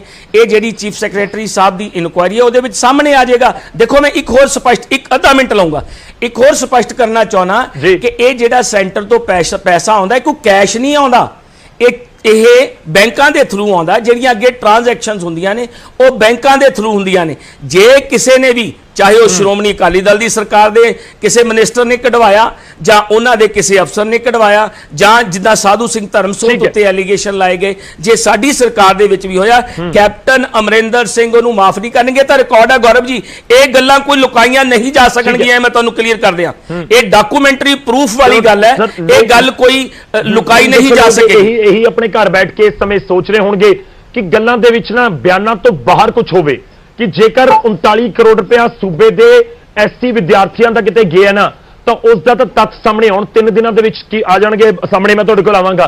ਸਾਡੇ ਨਾਲ ਰੋੜੀ ਸਾਹਿਬ ਜੁੜੇ ਹੋਏ ਨੇ। ਰੋੜੀ ਸਾਹਿਬ, ਤੁਹਾਡਾ first reaction Aam Aadmi party ਦਾ। ਦਰਅਸਲ ਇਸ ਪੂਰੇ ਮਾਮਲੇ ਦੇ ਵਿੱਚ ਦੇਖੋ 2016 ਤੋਂ ਚੱਲਿਆ ਹੋਇਆ ਪੂਰਾ ਮਾਮਲਾ ਜਾਖੜ ਸਾਹਿਬ ਸਮਝਾਉਣ ਦੀ ਕੋਸ਼ਿਸ਼ ਕਰਦੇ ਨਜ਼ਰ ਆਏ। ਮੇਰਾ ਤੁਹਾਨੂੰ ਸਭ ਤੋਂ ਪਹਿਲਾ ਸਵਾਲ ਇਹੀ ਹੈ ਕਿ ਅਫਸਰਾਂ ਦੇ ਉੱਤੇ ਠੀਕਰਾ ਭੰਨਣਾ ਸਹੀ ਹੈ ਜਾਂ ਤੁਹਾਨੂੰ ਲੱਗ ਰਿਹਾ ਕਿ ਕਾਂਗਰਸ ਅਫਸਰਾਂ ਦੇ ਸਿਰ ਦੇ ਉੱਤੇ ਠੀਕਰਾ ਭੰਨ ਰਹੀ ਹੈ? ਦੇਖੋ, ਕੈਪਟਨ ਸਾਹਿਬ ਦੀ ਸਰਕਾਰ ਦੇ ਵਿੱਚ ਜੋ ਕੁਝ ਹੋ ਰਿਹਾ ਸਾਰਾ ਅਫਸਰਸ਼ਾਹੀ ਦੇ ਮਿਲੀ ਭੁਗਤਣ ਵਾਲੇ ਹੋ ਰਿਹਾ। ਪਹਿਲੀ ਗੱਲ ਤੇ ਇਹ ਆ, ਪਰ ਜਿਹੜਾ ਇਹ ਮਸਲਾ ਸਾਹਮਣੇ ਆਇਆ ਇਹਦੇ ਵਿੱਚ ਅਫਸਰਸ਼ਾਹੀ ਹੀ ਸਾਹਮਣੇ ਆਈ ਹੈ। ਇਹ ਅਫਸਰ ਸਾਹਿਬ ਉਹਨਾਂ ਨੇ ਕੱਢ ਕੇ ਲਿਆਂਦਾ ਕਿ ਮਸਲਾ ਕੀ ਹੈ। ਔਰ ਜੇਕਰ ਤੁਹਾਨੂੰ ਮੈਂ ਡਿਟੇਲ ਵਿੱਚ ਦੱਸਾਂ ਕਿ ਜਦੋਂ ਮੈਂ ਪਵਿੱਤਰ ਵਿਧਾਨ ਸਭਾ ਦਾ ਮੈਂਬਰ ਬਣਿਆ ਜੀ ਤਾਂ ਇਹ ਸਾਧੂ ਸਾਹਿਬ ਜਿਹੜੇ ਆਪਣੇ ਅੱਜ ਮੰਤਰੀ ਸਾਹਿਬ ਨੇ ਜਿਹੜੇ ਉਹਨਾਂ ਨੇ ਘੁਟਾਲਾ ਕੀਤਾ ਹੈ ਇਹ ਉਦੋਂ ਕਹਿ ਰਹੇ ਸੀ ਕਿ ਅਕਾਲੀ ਦਲ ਸਰਕਾਰ ਜਿਹੜੀ ਹੈ ਉਹ 1200 ਕਰੋੜ ਰੁਪਇਆ ਜਿਹੜਾ ਆ ਉਹ ਘੁਟਾਲਾ ਕਰ ਚੁੱਕੀ ਹੈ। ਔਰ ਇਹਦੇ ਜਿਹੜੇ ਤੱਥ ਉਹ ਤੁਸੀਂ ਵੀ ਸਾਹਮਣੇ ਦੱਸੇ ਕਿ ਪਿਛਲੀ ਸਰਕਾਰ ਦੇ ਵਿੱਚ ਜਿਹੜੇ ਆ ਉਹਨਾਂ ਦੇ ਮੰਤਰੀ ਸਾਹਿਬਾਨ ਐਮਐਲਏ ਸਾਹਿਬਾਨਾਂ ਦੇ ਨਾਲ ਕੋਈ ਗਈ ਗੱਲ ਕੀਤੀ ਗਈ। ਸਪਸ਼ਟ ਗੱਲ ਇਹ ਹੈ ਕਿ ਜਿੰਨੇ ਵੀ ਬੱਚਿਆਂ ਦੇ ਸਕਾਲਰਸ਼ਿਪ ਦੇ ਪੈਸੇ ਸੀ ਤਾਂ ਬਾਦਲ ਸਾਹਿਬ ਨੇ ਸੰਗਤ ਦਰਸ਼ਨ ਦੇ ਬਹਾਨੇ ਉਹ ਪਿੰਡਾਂ ਦੇ ਵਿੱਚ ਭੇਜੇ ਔਰ ਜੂਸੀ ਨਹੀਂ ਮੁੜ ਕੇ ਵਾਪਸ ਭੇਜ ਹੋਇਆ। ਹੁਣ 2017 ਦਾ ਜਿਹੜਾ ਪੈਸਾ ਸੀਗਾ 2020 ਦੇ ਵਿੱਚ ਜਿਹੜਾ ਆ 303 ਕਰੋੜ ਦੇ ਕਰੀਬ ਜਿਹੜੇ ਪੈਸੇ ਆਏ ਆ ਉਹਦੇ ਵਿੱਚੋਂ ਗੱਲ ਸਪਸ਼ਟ ਹੋ ਚੁੱਕੀ ਆ। ਇਨਕੁਆਰੀ ਦੀ ਲੋੜ ਨਹੀਂ, ਉਹ ਬਿਲਕੁਲ ਗੱਲ ਸਪਸ਼ਟ ਹੋ ਗਈ ਹੈ ਕਿ 55 ਕਰੋੜ ਰੁਪਏ ਦਾ ਜਿਹੜਾ ਇੱਕ ਹੇਰ ਫੇਰ ਆ ਜਾਣੀ ਕਿ ਵੈਸੇ ਘੁਟਾਲਾ ਦਾ 64 ਕਰੋੜ ਦਾ ਸਾਬਤ ਹੋਇਆ, ਪਰ ਇਹ ਘੁਟਾਲਾ ਬਹੁਤ ਵੱਡਾ। ਜੇਕਰ ਇਹਦੀ ਜਾਂਚ ਜਿਹੜੀ ਆ ਨਿਰਪੱਖ ਢੰਗ ਨਾਲ ਕੀਤੀ ਜਾਵੇ, ਇਹਦੀ ਜਿਹੜੀ ਜਾਂਚ ਆ ਉਹ ਸੀਬੀਆਈ ਤੋਂ ਕਰਵਾਈ ਜਾਵੇ ਜਾਂ ਹਾਈ ਕੋਰਟ ਦੇ ਜਿਹੜੇ ਸਿਟਿੰਗ ਜੱਜ ਨੇ ਉਹ ਇਹਨਾਂ ਦੀ ਇਨਕੁਆਰੀ ਕਰਨ। ਚਾਹੀਦਾ ਤਾਂ ਇਹ ਆ, ਹੁਣ ਕੇਂਦਰ ਦੀ ਸਰਕਾਰ ਨੇ ਵੀ ਇਨਕੁਆਰੀ ਲਾਈ ਹੈ, ਪਰ ਇਹ ਜਿਹੜੀ ਜਾਂਚ ਆ 2017 ਤੋਂ ਜਾਂ 2020 ਦੀ ਨਹੀਂ, ਇਹ 2012 ਤੋਂ ਹੋਣੀ ਚਾਹੀਦੀ ਹੈ। ਮੈਂ ਕਹਿੰਦਾ ਕਿ ਅੱਜ ਚਲੋ ਮੰਨ ਲੈਂਦੇ ਆ, ਅਕਾਲੀ ਦਲ ਦਾ ਤਰਕ ਮੰਨ ਲੈਂਦੇ ਆ ਕਿ ਉਹਨਾਂ ਨੇ ਨਹੀਂ ਕੀਤਾ ਕਿਉਂਕਿ ਕਾਂਗਰਸ ਵਾਲੇ ਤਾਂ ਉਹਨਾਂ ਨੂੰ ਬਚਾਉਣ ਦੇ ਲੱਗੇ ਹੋਏ ਆ, ਉਹ ਭਾਵੇਂ ਕਿਸੇ ਵੀ ਤਰ੍ਹਾਂ ਦਾ। ਤੁਸੀਂ ਦੇਖ ਲਓ, ਮੈਂ ਦੇਖ ਰਿਹਾ ਕਿ ਇੱਥੇ ਮਾਈਨਿੰਗ ਮਾਫੀਆ ਵੀ ਰੋਪੜਾ ਹਲਕਾ, ਗੜਸ਼ੰਕਰ ਹਲਕਾ, ਘੱਟੋ ਘੱਟ 1000 ਤੋਂ ਵੱਧ ਗਿਣਤੀ ਜਿਹੜੀ ਆ ਟਿੱਪਰਾਂ ਦੀ ਉਹ ਮੇਨ ਰੋਡ ਤੇ ਖੜੇ ਆ। ਗੜਸ਼ੰਕਰ ਤੋਂ ਲੈ ਕੇ ਅੱਜ ਉਹ ਪਰੇ ਕਾਨਪੁਰ ਕੋਈ 40 ਕਿਲੋਮੀਟਰ ਬਣਦਾ, ਦੋਨੋਂ ਸਾਈਡਾਂ ਜਿਹੜੀਆਂ ਨੇ ਉਹ ਟਿੱਪਰਾਂ ਦੇ ਨਾਲ ਖੜੀਆਂ ਨੇ ਔਰ ਪੁਲਿਸ ਵਾਲੇ ਨੇ ਮੋਰੇ ਨੱਕ ਲਾ ਕੇ ਬੈਠੇ ਨੇ। ਰੌਲਾ ਕਾਹਦਾ? ਰਾਇਲਟੀ ਦਾ। ਪਹਿਲਾਂ ਅਕਾਲੀ ਦਲ ਸਰਕਾਰ ਨੂੰ ਜਾ ਰਿਹਾ ਸੀ, ਹੁਣ ਕਾਂਗਰਸ ਨੂੰ ਜਾ ਰਿਹਾ। ਮੈਂ ਮੁੱਦੇ ਤੇ ਆਵਾਂ। ਮੁੱਦੇ ਤੇ ਗੱਲ ਇਹ ਆ ਕਿ ਇਹ ਆਪਣੇ ਜਿਹੜੇ ਡਾਕੂ ਸਾਹਿਬ ਨੇ, ਸੌਰੀ ਮਾਫ ਕਰ ਦਿਓ ਡਾਕੂ ਨਹੀਂ ਮੈਂ ਕਹਿ ਰਿਹਾ, ਸਾਧੂ ਸਿੰਘ ਧਰਮਸੋਤ ਜੀ ਨੇ ਜਿਹੜੇ ਸਾਧੂ ਸਾਹਿਬ ਨੇ, ਉਹਨਾਂ ਨੇ 8.5 ਕਰੋੜ ਕਹਿੰਦੇ ਕਾਲਜਾਂ ਤੋਂ ਲੈਣਾ ਔਰ 16.91 ਕਰੋੜ ਜਾਣ ਕੇ ਕਹਿਣ ਦਾ ਭਾਵ 17 ਕਰੋੜ ਉਹਨਾਂ ਦੇ ਖਾਤਿਆਂ 'ਚ ਪਾਤਾ ਜਿਹਨਾਂ ਤੋਂ ਪੈਸੇ ਲੈਣੇ ਸੀ ਔਰ 39 ਕਰੋੜ ਦਾ ਹਿਸਾਬ ਨਹੀਂ। ਚਲੋ ਤੁਹਾਡੇ ਅੱਜ ਅੰਕੜੇ ਕੁਝ ਹੋਰ ਕਹਿ ਰਹੇ, ਜਿਹੜੀ ਪਹਿਲੇ ਦਿਨ ਰਿਪੋਰਟ ਆਈ ਮੈਂ ਉਹਦੀ ਗੱਲ ਦਾ ਜ਼ਿਕਰ ਕਰ ਰਿਹਾ। ਅੱਜ ਆਪਣੇ ਬੈਦ ਸਾਹਿਬ ਦਾ ਮੈਂ ਬੜਾ ਸਤਿਕਾਰ ਕਰਦਾ ਔਰ ਗੱਲ ਨੂੰ ਗੋਲ ਮੋਲ ਵੇਖੋ ਕਿੱਦਾਂ ਕਰ ਰਹੇ ਆ। ਕਹਿੰਦੇ ਜੀ ਮੈਨੂੰ ਇਹ ਨਹੀਂ ਪਤਾ ਵੀ ਘੁਟਾਲਾ ਹੋਇਆ ਕਿ ਨਹੀਂ ਹੋਇਆ। ਜੇ ਨਾ ਹੋਇਆ ਹੁੰਦਾ ਤਾਂ ਅੱਜ ਸਾਡੇ ਬੱਚਿਆਂ ਨੂੰ ਡਿਗਰੀਆਂ ਮਿਲ ਜਾਣੀਆਂ ਸੀ, ਸਾਡੇ ਬੱਚਿਆਂ ਨੂੰ ਕਾਲਜਾਂ 'ਚ ਦਾਖਲੇ ਮਿਲ ਜਾਣੇ ਸੀ, ਸਾਡੇ ਬੱਚਿਆਂ ਨੂੰ ਅਸੀਂ ਲੈ ਕੇ ਸੜਕਾਂ ਤੇ ਨਹੀਂ ਬਹਿਣਾ ਸੀ। ਅੱਜ ਤੁਸੀਂ ਇਹ ਦੇਖੋ ਕਿ 2017 ਦੇ ਵਿੱਚ ਲਗਭਗ 3,20,000 ਬੱਚਾ ਜਿਹੜਾ ਆ ਉਹ ਇਹਨਾਂ ਕਾਲਜਾਂ ਸਕੂਲਾਂ 'ਚ ਪੜ੍ਹ ਰਿਹਾ ਸੀ। ਅੱਜ ਉਹਨਾਂ ਬੱਚਿਆਂ ਦੀ ਗਿਣਤੀ ਘਟ ਕੇ 2 ਲੱਖ ਰਹਿ ਗਈ। ਕਹਿਣ ਦਾ ਭਾਵ 1.25 ਲੱਖ ਬੱਚਾ ਜਿਹਨੇ ਪੰਜਾਬ ਦਾ ਭਵਿੱਖ ਬਣਨਾ ਹੈ ਉਹ ਇਹਨਾਂ ਸਰਕਾਰਾਂ ਨੇ ਘਰੇ ਬਿਠਾਲਤਾ, ਉਹਨੂੰ ਪੜ੍ਹਨ ਨਹੀਂ ਦਿੱਤਾ ਇਹਨਾਂ ਨੇ। ਜੀ ਦੇਖੋ, ਜਾਣਕਾਰੀ ਤਾਂ ਇਹ ਵੀ ਹੈ, ਮੈਂ ਵੀ ਕਈ ਲੋਕਾਂ ਦੇ ਨਾਲ ਗੱਲਬਾਤ ਕਰਨ ਦੀ ਕੋਸ਼ਿਸ਼ ਕੀਤੀ। ਕਈ ਸਕੂਲਾਂ ਦੇ ਤਾਂ ਇਹ ਕਹਿ ਰਹੇ ਨੇ ਕਿ 2014-15 ਤੋਂ ਬਾਅਦ ਹੀ ਸਾਡੇ ਕੋਲ ਕੋਈ ਬੱਚਿਆਂ ਦੇ ਵਾਸਤੇ ਨਹੀਂ ਆਈ ਜਿਹੜੀ ਸਕਾਲਰਸ਼ਿਪ ਹੈ। ਖੈਰ ਮੈਂ ਇੱਕ ਛੋਟੇ ਜਿਹੇ ਬ੍ਰੇਕ ਲਈ ਇੱਥੇ ਰੁਕ ਰਿਹਾ। ਬ੍ਰੇਕ ਤੋਂ ਬਾਅਦ ਜਦੋਂ ਵਾਪਸ ਆਵਾਂਗਾ ਸਾਡੇ ਨਾਲ ਮਦਨ ਮੋਹਨ ਮਿੱਤਲ ਨੇ, ਉਹਨਾਂ ਦਾ ਵੀ ਅਸੀਂ ਰੁਕ ਕਰਾਂਗੇ। ਛੋਟੇ ਜਿਹੇ ਬ੍ਰੇਕ ਲਈ ਰੁਕ ਰਹੇ ਹਾਂ, ਇਸ ਚਰਚਾ ਨੂੰ ਜਾਰੀ ਰੱਖਾਂਗੇ। ਬਹੁਤ ਗੰਭੀਰ ਮੁੱਦਾ ਹੈ। ਗੰਭੀਰ ਇਸ ਕਰਕੇ ਹੈ ਕਿ ਜਿਹੜੇ ਲੋਕਾਂ ਤੱਕ ਹੱਕ ਪਹੁੰਚਣਾ ਚਾਹੀਦਾ ਸੀ ਉਹਨਾਂ ਤੱਕ ਨਹੀਂ ਪਹੁੰਚਿਆ। ਇਹ ਤਾਂ ਬਹੁਤ ਕਲੀਅਰ ਹੋ ਰਿਹਾ ਹੈ ਤੇ 39 ਕਰੋੜ ਤੱਕ ਸੀਮਿਤ ਹੈ ਜਾਂ ਫਿਰ 39 ਦੇ ਪਿੱਛੇ ਕਈ ਜ਼ੀਰੋਆਂ ਹੋਰ ਵੀ ਲੱਗ ਸਕਦੀਆਂ। ਖੈਰ ਜਾਂਚ ਦਾ ਵਿਸ਼ਾ ਹੈ। ਛੋਟੇ ਜਿਹੇ ਬ੍ਰੇਕ ਲਈ ਰੁਕ ਰਹੇ ਹਾਂ, ਫੌਰਨ ਹਾਜ਼ਰ ਹੋਵਾਂ। ਸਕਾਲਰਸ਼ਿਪ ਦੇ ਮੁੱਦੇ ਦੇ ਉੱਤੇ ਅਸੀਂ ਅੱਜ ਗੱਲਬਾਤ ਕਰ ਰਹੇ ਹਾਂ ਖਬਰਾਂ ਦੇ ਪ੍ਰਾਈਮ ਟਾਈਮ ਦੇ ਵਿੱਚ, ਤੇ ਗੱਲ ਹੋ ਰਹੀ ਹੈ ਕਿ ਘੁਟਾਲਾ ਹੋਇਆ ਤੇ ਘੁਟਾਲਾ ਜੇਕਰ ਹੋਇਆ ਤਾਂ ਕਿੱਥੇ ਗਏ ਪੈਸੇ ਤੇ ਹੁਣ ਜਾਂਚ ਕਿਵੇਂ ਮੁਕੰਮਲ ਹੋਏਗੀ, ਕਿਉਂਕਿ ਜਾਂਚ ਤਾਂ ਆਪਣੇ ਪੱਧਰ ਤੇ ਸਟੇਟ ਗਵਰਨਮੈਂਟ ਯਾਨੀ ਕੈਪਟਨ ਸਰਕਾਰ ਤੇ ਕੇਂਦਰ ਦੀ ਮੋਦੀ ਸਰਕਾਰ ਨੇ ਸ਼ੁਰੂ ਕਰ ਦਿੱਤੀ ਹੈ।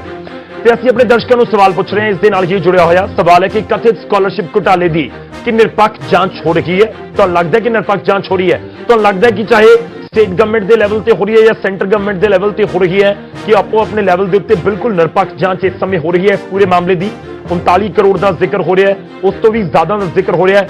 ਇਸੇ ਦੇ ਨਾਲ ਜੁੜਿਆ ਹੋਇਆ ਸਾਡਾ ਅੱਜ ਦਾ ਸਵਾਲ ਹੈ। ਤੁਸੀਂ ਆਪਣੀ ਰਾਏ ਸਾਡੇ ਨਾਲ ਜ਼ਰੂਰ ਸਾਂਝੀ ਕਰੋ। ਸਾਡਾ ਸਵਾਲ ਇੱਕ ਵਾਰ ਫਿਰ ਤੋਂ ਤੁਹਾਡੀ ਟੀਵੀ ਸਕਰੀਨ ਤੇ ਕਿ ਕਥਿਤ ਸਕਾਲਰਸ਼ਿਪ ਘੁਟਾਲੇ ਦੀ ਨਿਰਪੱਖ ਜਾਂਚ ਹੋ ਰਹੀ ਹੈ? ਤੁਸੀਂ ਆਪਣੀ ਰਾਏ ਦੇ ਸਕਦੇ ਹੋ। ਜੇਕਰ ਤੁਹਾਡਾ ਜਵਾਬ ਹਾਂ ਦੇ ਵਿੱਚ ਹੈ ਕਿ ਹਾਂ ਨਿਰਪੱਖ ਜਾਂਚ ਹੋ ਰਹੀ ਹੈ ਤਾਂ ਟਾਈਪ ਕਰੋ ਨਿਊਜ਼ 18 ਸਪੇਸ ਦੇ ਕੇ PHH ਸਪੇਸ ਦੇ ਕੇ Y। ਜੇਕਰ ਤੁਹਾਡਾ ਜਵਾਬ ਨਹੀਂ ਦੇ ਵਿੱਚ ਹੈ ਤਾਂ ਟਾਈਪ ਕਰੋ ਨਿਊਜ਼ 18 ਸਪੇਸ ਦੇ ਕੇ PHH ਸਪੇਸ ਦੇ ਕੇ N ਤੇ ਇਸ ਨੂੰ ਭੇਜ ਦਿਓ 56677 ਉੱਤੇ ਯਾਨੀ 56677 ਦੇ ਉੱਤੇ। ਅਸੀਂ ਤੁਹਾਡੀ ਰਾਏ ਇਸ ਬੁਲੇਟਿਨ ਦੇ ਆਖਿਰ ਦੇ ਵਿੱਚ, ਇਸ ਪ੍ਰੋਗਰਾਮ ਦੇ ਆਖਿਰ ਦੇ ਵਿੱਚ ਦਿਖਾਵਾਂਗੇ ਕਿ ਸਾਡੇ ਦਰਸ਼ਕ ਕੀ ਸੋਚਦੇ ਨੇ ਇਸ ਪੂਰੇ ਮੁੱਦੇ ਉੱਤੇ। ਮੈਂ ਇੱਕ ਹੋਰ ਛੋਟੇ ਜਿਹੇ ਬ੍ਰੇਕ ਲਈ ਰੁਕ ਰਿਹਾ। ਬ੍ਰੇਕ ਤੋਂ ਬਾਅਦ ਵਾਪਸ ਆਵਾਂਗੇ, ਇਸ ਚਰਚਾ ਨੂੰ ਸ਼ੁਰੂਆਤ ਕਰਾਂਗੇ। ਮਦਨ ਮੋਹਨ ਮਿੱਤਲ ਜੀ ਵੀ ਸਾਡੇ ਨਾਲ ਜੁੜੇ ਹੋਏ ਨੇ, ਉਹਨਾਂ ਦਾ ਰੁਕ ਕਰਾਂਗੇ ਛੋਟੇ ਜਿਹੇ ਬ੍ਰੇਕ ਤੋਂ ਬਾਅਦ। ब्रेक तो बाद एक बार फिर तो ਤੁਹਾਡਾ ਸਵਾਗਤ ਹੈ। ਸਕਾਲਰਸ਼ਿਪ ਤੇ ਸਿਆਸੀ ਸੰਗਰਾਮ ਪੰਜਾਬ ਦੇ ਵਿੱਚ ਹੈ ਤੇ ਇਸ ਦੇ ਉੱਤੇ ਹੀ ਖਬਰਾਂ ਦੇ ਪ੍ਰਾਈਮ ਟਾਈਮ 'ਚ ਅੱਜ ਅਸੀਂ ਗੱਲਬਾਤ ਕਰ ਰਹੇ ਹਾਂ। ਮਹਿਮਾਨ ਸਾਡੇ ਨਾਲ ਜੁੜੇ ਹੋਏ ਨੇ। ਮਦਨ ਮੋਹਨ ਮਿੱਤਲ ਜੀ ਬੀਜੇਪੀ ਨੂੰ ਰਿਪਰੈਜ਼ੈਂਟ ਕਰਨਗੇ, ਸਾਬਕਾ ਮੰਤਰੀ ਨੇ, ਸਾਡੇ ਨਾਲ ਜੁੜ ਚੁੱਕੇ ਨੇ। ਮਿੱਤਲ ਸਾਹਿਬ ਬਹੁਤ ਬਹੁਤ ਸਵਾਗਤ ਹੈ। ਇਸ ਵਿਚਾਲੇ ਸਾਡੇ ਨਾਲ ਪਵਨ ਕੁਮਾਰ ਟੀਨੂ ਜੀ ਵੀ ਜੁੜ ਚੁੱਕੇ ਨੇ, ਵਿਧਾਇਕ ਨੇ ਸ਼੍ਰੋਮਣੀ ਅਕਾਲੀ ਦਲ ਤੋਂ। ਟੀਨੂ ਜੀ ਤੁਹਾਡਾ ਵੀ ਬਹੁਤ ਬਹੁਤ ਸਵਾਗਤ ਹੈ। ਰੋੜੀ ਜੀ ਤੇ ਕੁਲਦੀਪ ਬੈਜ ਜੀ ਲਗਾਤਾਰ ਸਾਡੇ ਨਾਲ ਪਹਿਲਾਂ ਹੀ ਬਣੇ ਹੋਏ ਨੇ। ਟੀਨੂ ਜੀ, ਜੇਕਰ ਮੇਰੀ ਆਵਾਜ਼ ਤੁਹਾਡੇ ਤੱਕ ਪਹੁੰਚ ਰਹੀ ਹੋਵੇ ਤਾਂ ਇਸ ਸੈਗਮੈਂਟ ਦੀ ਸ਼ੁਰੂਆਤ ਤੁਹਾਡੇ ਤੋਂ। ਅਕਾਲੀ ਦਲ ਦੇ ਉੱਤੇ ਇਲਜ਼ਾਮ ਸੁਨੀਲ ਜਾਖੜ ਲਗਾ ਰਹੇ ਨੇ। ਉਹ ਕਹਿੰਦੇ 2016 ਦੇ ਵਿੱਚ ਇਹ ਪੂਰਾ ਮੁੱਦਾ ਨਿਕਲ ਕੇ ਸਾਹਮਣੇ ਆਇਆ ਸੀ, ਅਕਾਲੀ ਦਲ ਨੇ ਜਾਂਚ ਨਹੀਂ ਕਰਵਾਈ। ਬਕਾਇਦਾ ਉਹਨਾਂ ਨੇ ਤੁਹਾਡਾ ਨਾਮ ਲਿਆ। ਉਹ ਕਹਿੰਦੇ ਨੇ ਕਿ ਪਵਨ ਕੁਮਾਰ ਟੀਨੂ ਨੇ ਸੈਸ਼ਨ ਦੇ ਅੰਦਰ ਕਿਹਾ, ਜਦੋਂ ਤੁਸੀਂ ਸੀਪੀਐਸ ਸੀ, ਉਹਨਾਂ ਨੇ ਇਹ ਕਿਹਾ ਕਿ ਤੁਸੀਂ ਮੰਗ ਕੀਤੀ ਕਿ ਇਸ ਪੂਰੇ ਮਾਮਲੇ ਦੀ ਜਾਂਚ ਕੀਤੀ ਜਾਵੇ। ਮਦਨ ਮੋਹਨ ਮਿੱਤਲ ਉਹਨਾਂ ਦਾ ਵੀ ਨਾਮ ਲਿਆ ਸੀ। ਟੀਨੂ ਜੀ, ਤੁਹਾਡਾ ਰਿਐਕਸ਼ਨ ਚਾਹਾਂਗੇ। ਕਾਂਗਰਸ ਤੁਹਾਡੇ ਉੱਤੇ ਯਾਨੀ ਕਿ ਅਕਾਲੀ ਭਾਜਪਾ ਦੀ ਸਾਬਕਾ ਸਰਕਾਰ ਨੂੰ ਵੀ ਕਟਹਿਰੇ 'ਚ ਖੜੇ ਕਰ ਰਹੀ ਹੈ ਇਸ ਪੂਰੇ ਮਾਮਲੇ ਤੇ।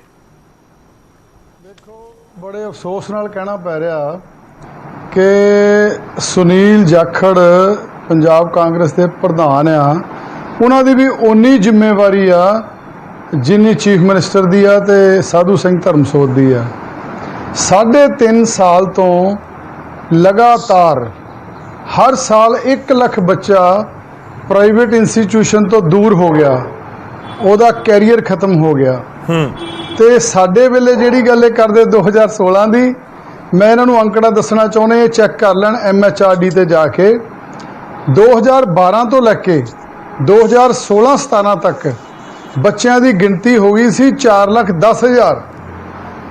4,10,000 ਬੱਚੇ ਇਸ ਪੋਸਟ ਮੈਟ੍ਰਿਕ ਸਕਾਲਰਸ਼ਿਪ ਦਾ ਲਾਹਾ ਲੈ ਰਹੇ ਸੀ। ਤੇ ਜਦੋਂ ਤੋਂ ਹੁਣ ਜਾਖੜ ਸਾਹਿਬ ਦੇ ਕਾਂਗਰਸ ਪਾਰਟੀ ਦੀ ਸਰਕਾਰ ਆ, 17 ਤੋਂ 2020 ਤੱਕ ਹੁਣ ਗਿਣਤੀ ਰਹਿ ਗਈ ਸਿਰਫ 1.25 ਲੱਖ। ਉਹਦਾ ਕਾਰਨ ਕੀ ਹੈ ਜਾਖੜ ਸਾਹਿਬ ਦੱਸ ਦੇਣ। ਸਾਡੇ ਵੇਲੇ ਬੱਚਿਆਂ ਦੀ ਗਿਣਤੀ ਵੱਧ ਰਹੀ ਸੀ ਤੇ ਪੈਸੇ ਵੀ ਆ ਰਹੇ ਸੀ, ਲੇਕਿਨ ਇਹਨਾਂ ਦੇ ਬਾਰੇ ਪੈਸੇ ਆਏ ਕੇਂਦਰ ਚੋਂ ਜੀ, ਪੈਸੇ ਆਏ ਕੇਂਦਰ ਚੋਂ, ਲੇਕਿਨ ਇਹਨਾਂ ਨੇ ਡਿਸਬਰਸਮੈਂਟ ਨਹੀਂ ਕੀਤੀ। ਆਹ ਦੇਖੋ, ਆ ਪਿਛਲੇ ਸਾਲ ਮਾਰਚ ਦੀ ਖਬਰ ਆ ਕਿ ਇਹਨਾਂ ਨੇ ਪੋਸਟ ਮੈਟ੍ਰਿਕ ਸਕਾਲਰਸ਼ਿਪ ਦੇ ਪੈਸੇ ਡਾਇਵਰਟ ਕਰ ਦਿੱਤੇ ਡਿਵੈਲਪਮੈਂਟ ਫੰਡਾਂ ਨੂੰ ਜੀ। ਆ ਦੇਖੋ, ਇਹ ਮਤਲਬ ਸਾਲ ਪਹਿਲਾਂ ਦੇ ਮੁੱਦੇ ਆ ਜਿਹੜੇ ਅਸੀਂ ਟੀਨੂ ਜੀ, ਮੈਂ ਉਸ ਪੁਆਇੰਟ ਦੇ ਉੱਤੇ ਆਵਾਂ। ਦੇਖੋ, ਜਿਹੜਾ ਜਾਖੜ ਸਾਹਿਬ ਨੇ ਗੱਲ ਕੀਤੀ ਹੈ, ਟੀਨੂ ਜੀ ਇੱਕ ਛੋਟੇ ਜਿਹੇ ਸਵਾਲ ਦਾ ਜਵਾਬ ਦੇ ਦਿਓ। ਉਹ ਕਹਿੰਦੇ ਨੇ ਸੈਸ਼ਨ ਦੇ ਅੰਦਰ ਤੁਸੀਂ ਬੋਲਿਆ, ਉਹਨਾਂ ਨੇ ਬਕਾਇਦਾ ਇਹ ਵੀ ਕਿਹਾ ਕਿ 2016 ਦਾ ਬਜਟ ਸੈਸ਼ਨ ਸੀ। ਪਵਨ ਕੁਮਾਰ ਟੀਨੂ ਉੱਥੇ ਬੋਲ ਰਹੇ ਸੀ ਕਿ 100 ਕਰੋੜ ਰੁਪਏ ਦੀ ਹੇਰਾਫੇਰੀ ਹੋ ਰਹੀ ਹੈ ਬੱਚਿਆਂ ਦੇ ਨਾਮ ਤੇ, ਵੱਡੇ ਲੋਕ ਪੈਸਾ ਹੜਪ ਗਏ, ਇਹਦੀ ਜਾਂਚ ਕਰਵਾਓ ਵਿਜੀਲੈਂਸ ਜਾਂ CBI ਤੋਂ। ਤੁਸੀਂ ਇਹ ਗੱਲ ਸੈਸ਼ਨ ਦੇ ਅੰਦਰ ਕਹੀ, ਉਹ ਬਕਾਇਦਾ ਪ੍ਰੂਫ ਲੈ ਕੇ ਆਏ ਸੀ, ਉਹਨਾਂ ਦੇ ਹੱਥ ਦੇ ਵਿੱਚ, ਜਾਖੜ ਦੇ ਹੱਥ 'ਚ ਡਾਕੂਮੈਂਟ ਸੀ, ਉਹ ਉੱਥੋਂ ਪੜ੍ਹ ਕੇ ਬੋਲ ਰਹੇ ਸੀ। ਬਿਲਕੁਲ ਅਸੀਂ ਬੋਲੇ ਸੀ। ਉਸ ਵੇਲੇ ਟੈਕਨੀਕਲ ਡਿਪਾਰਟਮੈਂਟ ਦੇ ਅੰਦਰ ਕੁਝ ਅਫਸਰਾਂ ਦੀ ਮਿਲੀ ਭੁਗਤ ਨਾਲ ਕਿਸੇ ਇੰਸਟੀਚਿਊਸ਼ਨ ਨੂੰ ਪੈਸੇ ਦੇ ਦਿੱਤੇ ਗਏ ਸੀ, ਔਰ ਅਸੀਂ ਮੰਗ ਕੀਤੀ ਸੀ ਵਿਧਾਨ ਸਭਾ 'ਚ, ਮੈਂ ਔਰ ਮੇਰੇ ਹੋਰ ਅਕਾਲੀ ਦਲ ਦੇ ਸਾਥੀਆਂ ਨੇ, ਤੇ ਸਰਦਾਰ ਸੁਖਬੀਰ ਸਿੰਘ ਬਾਦਲ ਨੇ ਮੌਕੇ ਤੇ ਸਾਡੀ ਮੰਗ ਨੂੰ ਧਿਆਨ 'ਚ ਰੱਖਦੇ ਹੋਏ ਵਿਜੀਲੈਂਸ ਦੀ ਜਾਂਚ ਕੀਤੀ ਸੀ ਜੀ। ਤੇ ਮੈਨੂੰ ਇਹ ਦੱਸਣ ਜਾਖੜ ਜੀ ਕਿ ਹੁਣ ਤੁਹਾਡੀ ਕਾਂਗਰਸ ਵਿੱਚ ਮੋਟਾ ਘਪਲਾ ਹੋ ਗਿਆ, ਘਪਲਾ, ਔਰ ਜਿਹਦੇ ਵਿੱਚ ਤੁਹਾਡਾ ਮੰਤਰੀ ਸ਼ਾਮਲ ਹੈ। ਹੁਣ ਤੁਸੀਂ ਕਿਉਂ ਨਹੀਂ ਜਾਂਚ ਕਰਾਉਂਦੇ ਜੀ? ਹੁਣ ਤੁਹਾਡੇ ਅਫਸਰ ਨੇ ਕਿ ਜਾਂਚ ਕਰਾਈ, ਤੁਸੀਂ ਐਕਸ਼ਨ ਕੋਈ ਨਹੀਂ ਲੈ ਰਹੇ। ਠੀਕ ਹੈ, ਇਸੇ ਪੁਆਇੰਟ ਦੇ ਉੱਤੇ ਵੈਦ ਸਾਹਿਬ, ਮੈਂ ਉਸ ਤੋਂ ਬਾਅਦ ਮਿੱਤਲ ਜੀ ਕੋਲ ਜਾਣਾ। ਵੈਦ ਸਾਹਿਬ, ਤੁਹਾਡਾ ਰਿਐਕਸ਼ਨ। ਦੋ ਗੱਲਾਂ ਨੇ, ਇੱਕ ਤੁਹਾਡੇ ਮੰਤਰੀ ਦੇ ਸਵਾਲ ਨੇ, ਫਿਰ ਜਾਂਚ ਕਿਉਂ ਨਹੀਂ। ਦੂਜਾ ਪੁਆਇੰਟ, ਜੇ ਜਾਖੜ ਸਾਹਿਬ ਨੂੰ ਲੱਗਦਾ ਹੈ ਕਿ 2016 ਚ ਘਪਲਾ ਹੋਇਆ ਤਾਂ 3.5 ਸਾਲ ਹੋ ਗਏ ਸਰ ਤੁਹਾਡੀ ਸਰਕਾਰ ਨੂੰ, ਹੁਣ ਤੱਕ ਉਸ ਮਾਮਲੇ ਦਾ ਦੁੱਧ ਦਾ ਦੁੱਧ ਪਾਣੀ ਹੋ ਜਾਣਾ ਚਾਹੀਦਾ ਸੀ, ਉਹ ਕਿਉਂ ਨਹੀਂ ਹੋਇਆ? ਕੁਲਦੀਪ ਬੈਜ ਜੀ। ਗੌਰਵ ਜੀ, ਪਹਿਲਾਂ ਮੈਂ ਟੀਨੂ ਜੀ ਦੀ ਗੱਲ ਦਾ ਜਵਾਬ ਦੇ ਦਿਆਂ। ਟੀਨੂ ਜੀ ਨੂੰ ਜੇ ਚਾਹੁੰਦੇ ਆ ਤਾਂ ਮੈਂ ਸਟੇਟਮੈਂਟ ਟੀਨੂ ਜੀ ਦੀ ਚਲਾ ਦਿਆਂ। ਇਹਨਾਂ ਨੇ ਉੱਥੇ ਬਿਲਕੁਲ ਸਾਫ਼ ਕਿਹਾ ਕਿ 100 ਕਰੋੜ ਰੁਪਏ ਦਾ ਘਪਲਾ ਹੋ ਗਿਆ। ਇਹਨਾਂ ਨੇ ਵਿਜੀਲੈਂਸ ਦੀ ਮੰਗ ਕੀਤੀ, CBI ਦੀ ਮੰਗ ਕੀਤੀ। ਉੱਥੇ ਜਸਟਿਸ ਨਿਰਮਲ ਸਿੰਘ ਹੋਰਾਂ ਨੇ ਕਿਹਾ ਕਿ ਲਵਲੀ ਯੂਨੀਵਰਸਿਟੀ ਦੇ ਵਿੱਚ 4600 ਸਟੂਡੈਂਟਸ ਹੈ, 3200 ਡਿਸਟੈਂਸ ਐਜੂਕੇਸ਼ਨ ਦੇ ਸਟੂਡੈਂਟਸ, ਉਹਨਾਂ ਨੇ ਘਪਲੇ ਦੀ ਗੱਲ ਕੀਤੀ। ਖੁਦ ਮੰਨ ਰਹੇ ਨੇ ਵੈਦ ਜੀ, ਉਹ ਤਾਂ ਖੁਦ ਮੰਨ ਰਹੇ ਨੇ ਕਿ ਅਸੀਂ ਉੱਥੇ ਬੋਲੇ ਆ। ਸੁਣ ਤਾਂ ਲਓ, ਉਸ ਤੋਂ ਬਾਅਦ ਉਹ ਕਹਿੰਦੇ ਨੇ ਕਿ ਵਿਜੀਲੈਂਸ ਨਹੀਂ, ਇਹ ਟੀਨੂ ਜੀ ਇਹ ਗੱਲ ਨਹੀਂ ਨਾ ਮੰਨ ਰਹੇ। ਇਹ ਜਿਹੜਾ 100 ਕਰੋੜ ਰੁਪਇਆ ਟੀਨੂ ਜੀ ਨੇ ਇਹਨਾਂ ਦੀ ਸਰਕਾਰ ਦੇ ਵਿੱਚ ਘਪਲੇ ਦਾ ਐਡਮਿਟ ਕੀਤਾ ਸੀ, ਕਿਉਂਕਿ ਫਰਜ਼ੀ ਜਿਹੜੇ ਸਟੂਡੈਂਟ ਸੀ ਉਹ ਵਧਾਏ ਜਾ ਰਹੇ ਸੀਗੇ। ਇਹਨਾਂ ਨੇ ਸੀਬੀਆਈ ਦੀ ਇਨਕੁਆਇਰੀ, ਉਹਦੇ ਵਿੱਚ ਮਦਨ ਮੋਹਨ ਮਿੱਤਲ ਜੀ ਨੇ ਆਪ ਮੰਨਿਆ ਕਿ 5925 ਸਟੂਡੈਂਟ ਸੀ ਤੇ 18 ਕਰੋੜ ਰੁਪਈਆ ਠੀਕ ਹੈ। ਜਿਹੜਾ ਉਹ ਖੁਰਦ-ਬੁਰਦ ਹੋ ਗਿਆ। ਮੈਂ ਜੀ। ਗੌਰਵ ਸ਼ੁਕਲਾ ਜੀ ਇਹ ਕਹਿਣਾ ਚਾਹੁੰਦਾ ਕਿ ਡਬਲ ਸਟੈਂਡਰਡ ਮਦਨ ਮੋਹਨ ਮਿੱਤਲ ਜੀ ਨਾਲ ਜੁੜੇ ਹੋਏ ਨੇ। ਇਹਨਾਂ ਤੋਂ ਇਹਨਾਂ ਦੀ ਵਿਧਾਨ ਸਭਾ ਦੀ ਸਟੇਟਮੈਂਟ ਦਾ ਜੋ ਆਨਸਰ ਲੈ ਲਓ, ਪਵਨ ਟੀਨੀ ਜੀ ਤੋਂ ਇਹਨਾਂ ਦੇ ਵਿਧਾਨ ਸਭਾ 'ਚ ਜੋ ਇਹਨਾਂ ਨੇ ਕਿਹਾ ਉਹਨਾਂ ਦਾ ਲੈ ਲਓ। ਅਸੀਂ ਮੈਂ ਦੁਬਾਰਾ ਗੌਰਵ ਜੀ ਰਿਪੀਟ ਕਰਨ ਲੱਗਿਆ, ਮੈਂ ਇੱਕ ਮਿੰਟ ਗੌਰਵ ਜੀ ਚਾਹੁੰਦੇ ਹੋਣਗੇ 30 ਸੈਕਿੰਡ ਨਹੀਂ ਮੇਰਾ ਸਵਾਲ ਇੱਕ ਸਰ ਛੋਟਾ ਜਿਹਾ ਐਡ ਕਰਵਾ ਲਓ, ਉਸ ਤੋਂ ਬਾਅਦ ਤੁਸੀਂ ਉਸ ਨੂੰ 2016 ਤੇ 2020 ਦੇ ਘੁਟਾਲਿਆਂ ਨੂੰ ਕਿਵੇਂ ਆਪਸ ਦੇ ਵਿੱਚ ਜੋੜ ਰਹੇ ਹੋ?